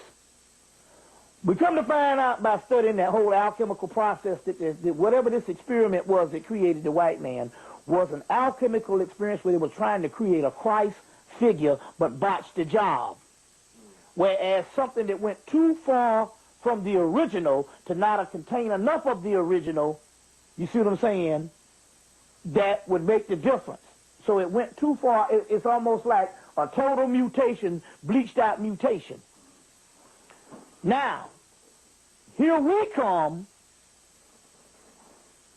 which have all this different processes of the different originals put back together, plus that alien part of the bleached out mutation put in us, which gives it an even greater aspect of something that encompasses everything in the universe and everything outside of the universe and stuff. So in so many words, it is because we have white in us that actually changes and all is all perfect. There's a story in the Necronomicon or Cthulhu mythos and stuff of a guy by the name of Shanga Fong. Shanga Fong is this ancient primordial person that the prophecy is that he would be taken from his primordial land by a white man and go through a whole lot of process with this white man and nourishing until he gets to the highest level of his nourishment, and then he destroys the universe. That's us. Same thing. You see, that's the same thing. Yeah. You see, so the same concept. We are a new creation. That's what Muhammad used to say. We are a new people. That is what's special about us. Because obviously the original, if it was supposed to be the definitive, it would have never fallen or would have never deteriorated. I don't want to say fall, because that makes it mean like some old religious shit that we did something wrong. No, we talk about metamorphosing. But, you know, it would have never gone from that original state. You see what I'm saying? Which was a low state from the beginning because we came from God realm into the physical. So in order for you can't stay at that particular state. In order to do it, you have to change. You see what I'm saying? And there's something else. So the water, the original product, into the wine, which is fermentation, is that which is alchemically what we went through. We have fermented into a new entity. And no way that you can say water is wine or wine is water. No way that you can say that we are Africans, because we are different. And if we don't know it, the Africans know it. They know it when their soul comes in contact with us. We're fundamentally different. And that is the legacy of what alchemy is talking about, taking something original and making something totally new out of it, and refined in that particular aspect. Because we know that based on the creativity. We know that there's nobody like us, and we're celebrated around the world. Not the Africans. The people in the West. That's fire right there. Love it. That's fire right there. I'm loving it. You see. Yeah. Give me some questions. That's fire. Ultimately, we give you certain characteristics of the black woman and the black man, but ultimately we are all the same. Right. You know what I'm saying? So it's not necessarily a gender thing here. Right.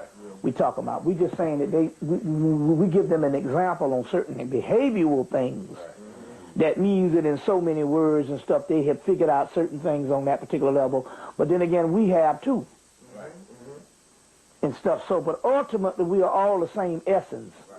We have different incarnations where we're female in some incarnation and male in some incarnation, and that's where the whole homosexual thing come by. Because what it is some people that was female in their last life, they came back, and the rites of passages that would make that person be conducive to the body that they have incarnated in is now deteriorated because they don't have the same for certain rites of passages, but yet they used to have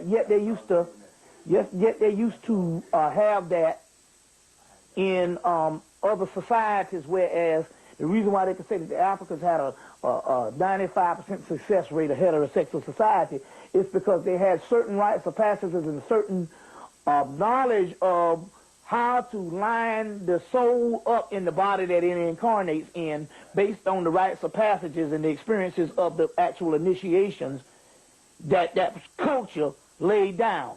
And when that stuff started deteriorating and stuff like that, that meant that the soul did not have a conducive culture to come in and incarnate into a society that's going to make sure it lines up with the body that it's in. And so many things, it's like goddamn health hazard, hit or miss. Right. Every now and then, bam, you got a motherfucker that's confused or whatever the deal here is. You see what I'm saying and all. And it can easily happen because ultimately we are androgynous beings. Right. So us being androgynous beings, you would need some type of initiation or culture or customs that can actually line that up. So ultimately, we're talking about, when you talk about the soul, this thing here, you see what I'm saying, on that particular level, ultimately we're talking about the oneness of it all and stuff like that. So we're not talking about the women are going to have something that's going to be innately, that's going to catapult them into initiation over us. Because obviously not. Otherwise, why the fuck I'm talking to you about the shit? And not the sister. It ain't got nothing to do with that and all. It's just a matter of, we see the variations in trying to distinguish on how certain things can be when I make the thing that a woman can tap into better in the dark, and we are visual people and stuff like that and all. You see what I'm saying? But it's not the rule that divides the genders.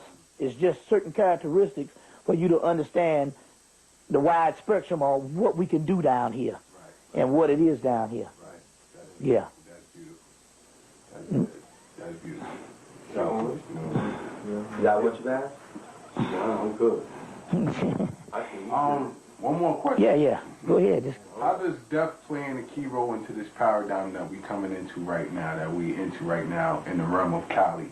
How does this death benefits for the future gods, the gods that... Well, actually, we coming out of the realm of Kali. This is just Kali's final phase of her destruction. The Kali Yuga age lasted for 1,000 years and stuff, because obviously we've been having some hell. Right. But the death that we're talking about is just the light in the other room.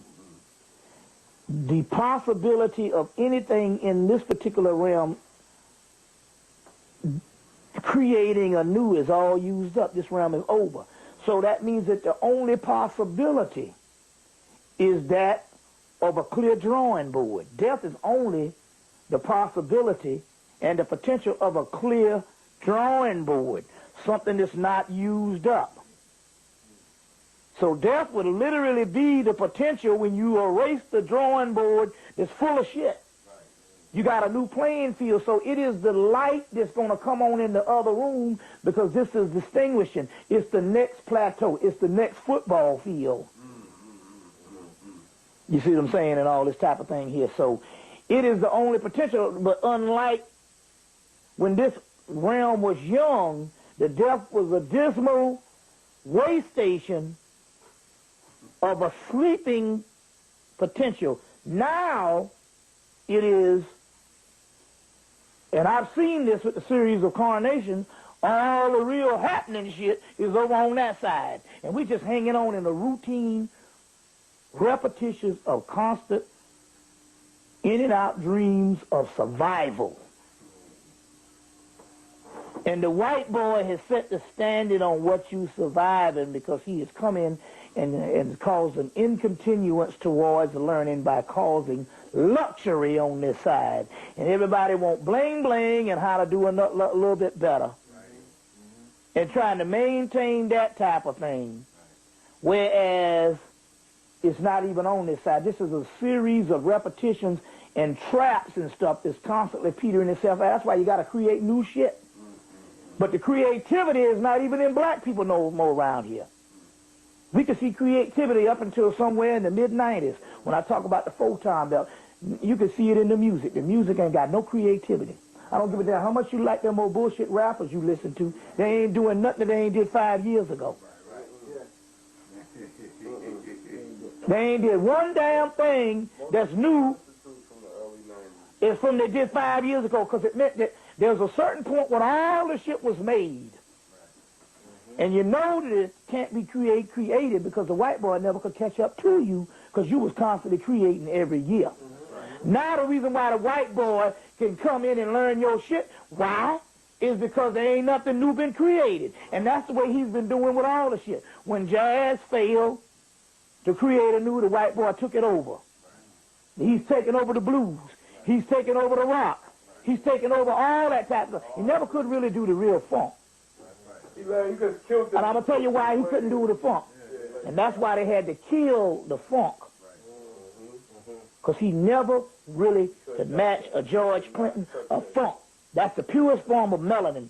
As a matter of fact, the word funk that they're talking about is actually the purest form of what melanin would be. You can't get it. It's a melanin form that it cannot be repetition in it. Disco is what he created as an alternative to funk. But funk itself, he couldn't do it. That's why they had to kill all that type of stuff. But the only reason why you can have the possibility of a white rapper is because he can catch up to it because it's been at this particular state of stagnation for 5 years, and therefore anything that's stagnant, the white boy can synthesize because it's standing still. And it's dead, and it can stand still, so therefore he can become the rapper.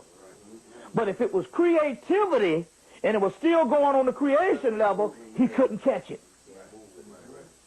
He couldn't catch it. I even see now that we don't have even creativity, even something as simple as beating a motherfucker in the face we call boxing. Why is it now, 90% of the time a black man get in the ring, he's slated to lose against them fucking Mexicans? They beat them niggas' ass now because the niggas don't understand. It's not about hitting a person in the face. It was about creativity.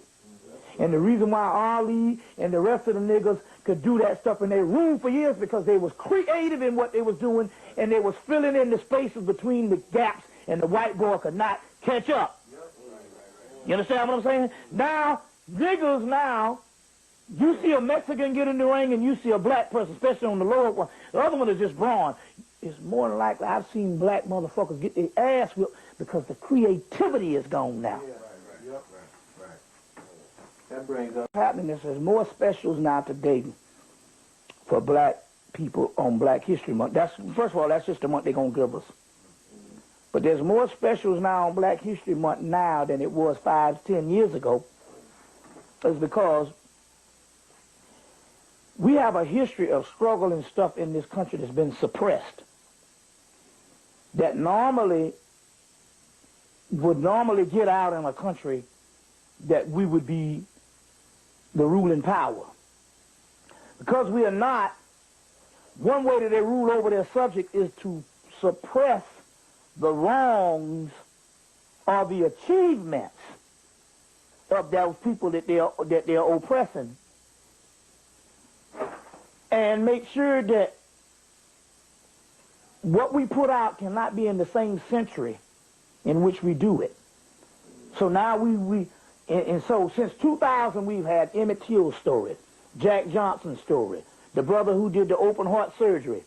We had Marcus Garber's story, the story of jazz, and countless of stories of things we did in the 20th century that within that century was unavailable to us.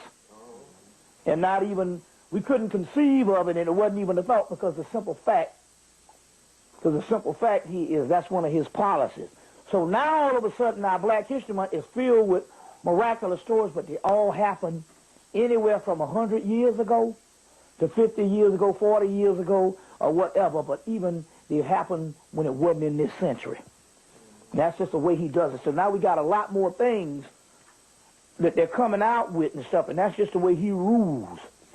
You will learn about some things, but it won't be the century, even when it comes to some white things that they didn't even know, like the Jack the Ripper story, which was a member of the fucking royal family. And they waited 100 years before they did 2 movies. One is called Ripper, and the other one was called From Hell. So they bring out all this shit here and stuff, but that's just the way he ruled the subjects and stuff like that on that level. So on that, but it's not going to really stir up nothing with these people because these particular people here are zombies. They found out that even when the creativity died in us, certain aspects of the raw anger and stuff died. We don't get upset about nothing because we are people disconnected because, number one, the creativity also, because we are creative people, we use that as something to sustain us. Now, because we're not creative people, we only are interested in materialism. So we're about like white folks now. And as long as it ain't about me losing my money, I don't give a fuck. And I'm just an individual. And that's what capitalism is. Individualism. You see what I'm saying? At least for the people who ain't ruling. You see what I'm saying? That's the state that we find ourselves in. Give me some more questions. We passed into the 5th stage, at least astronomically and astrologically, on the 666, the 6th of June 2004, which is 6. And that's when Venus went past the sun. So that is that would be the 5th stage. Number 1. 5 represents Horus, which is also represents Mars, but also Venus is not only represents a form of Aset, Isis, Ishtar, Lakshmi, Urzuli, Aphrodite, Inanna, and these different, the goddess of love or whatever, but it also represents Osiris's Venus. In some of the mythology, which corresponds with Osiris being a mother goddess worship once sometimes. So in so many words, if both motifs of Isis and Osiris being Venus, that means that we're talking about a planet where this stuff all comes back together. We're not talking about astronomically. We're talking about the heart chakra, which is what they're talking about. And then the heart chakra is the true self, and your true self where your soul resides, but they also say it's a goddess. So here it is, we're talking about us getting back to our primal essence, this androgyny that June Singer book talks about, androgyny, which is the realm of the goddess in that particular aspect and stuff. And so in so many words, like I said, this is what's so beautiful about this, how you know that we're talking about now instead of later. Because number one, we don't see any progress within the people out here that can indicate that it's going to be later. In order for something to be later, we would have to see a rise in a certain behavior, energy, and everything else. The state has to rise to another level to indicate that. You understand what I'm saying? But we do have us talking about it now. That means it is here now. You see, it is here now. And thank God, because if it was left to these niggas out here, we might well just pack it on in, get you some wine, some liquor, some freaks, and call it a motherfucking life. You know what I'm saying? So we know that it is now because we are dealing with it now. You see what I'm saying? We're having these meetings now because the gathering is now, and it's been a gathering, believe it or not, for quite some years. Because I've been involved with it, and it was a gathering that piqued my interest. So we're on the latter part of it. We're in the twilight aspect of it. Twilight zone, man. Yeah. You see. So we on the jump off part of the metamorphosis stage. And how do we know? Because shit done got way crazy. And that is a part of the DMT spirit molecule. Something that is completely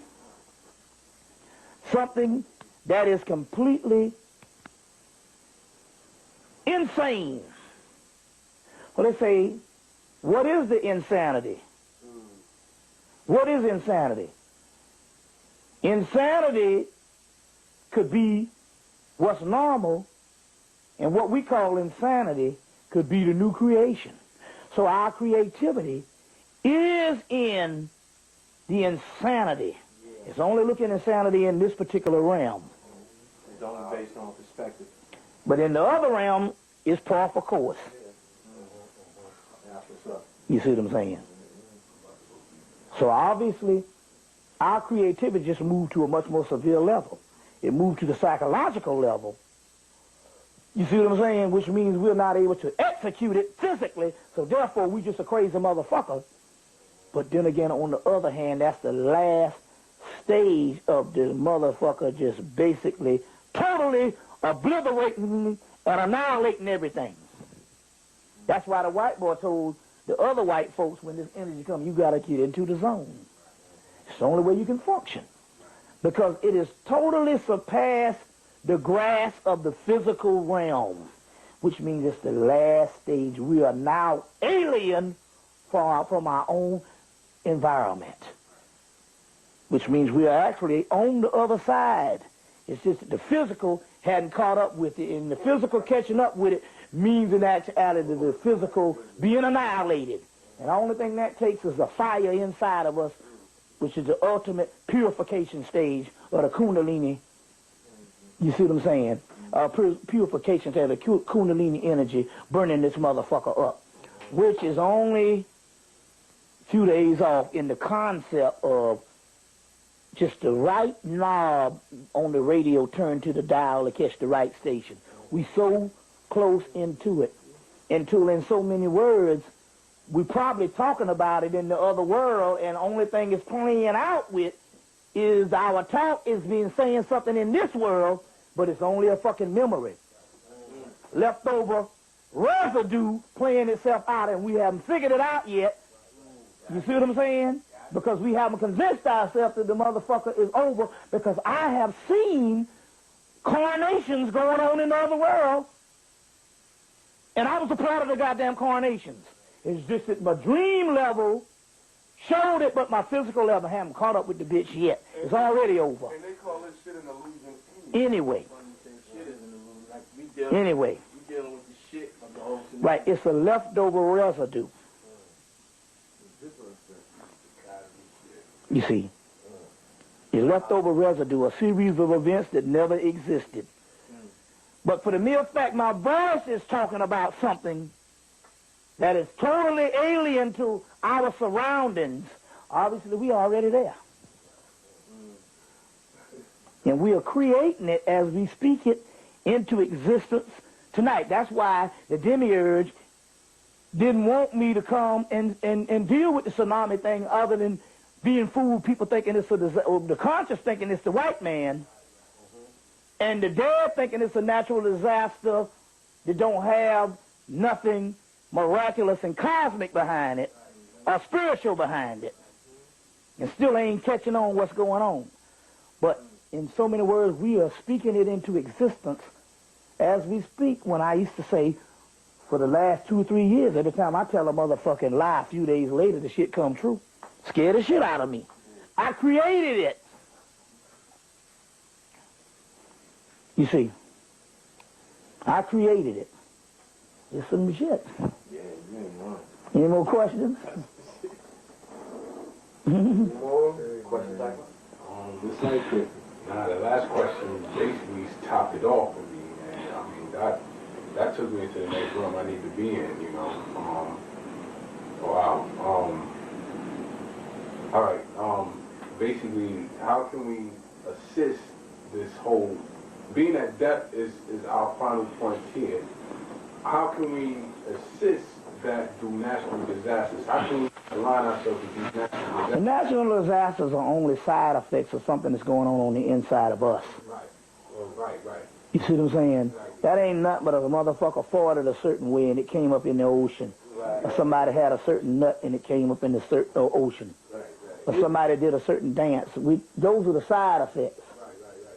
So is this death our final frontier? Well, it's not talking about death. What we calling death is actually life. Right, exactly. No, I mean... And what we call death is us leaving death. Right. 69.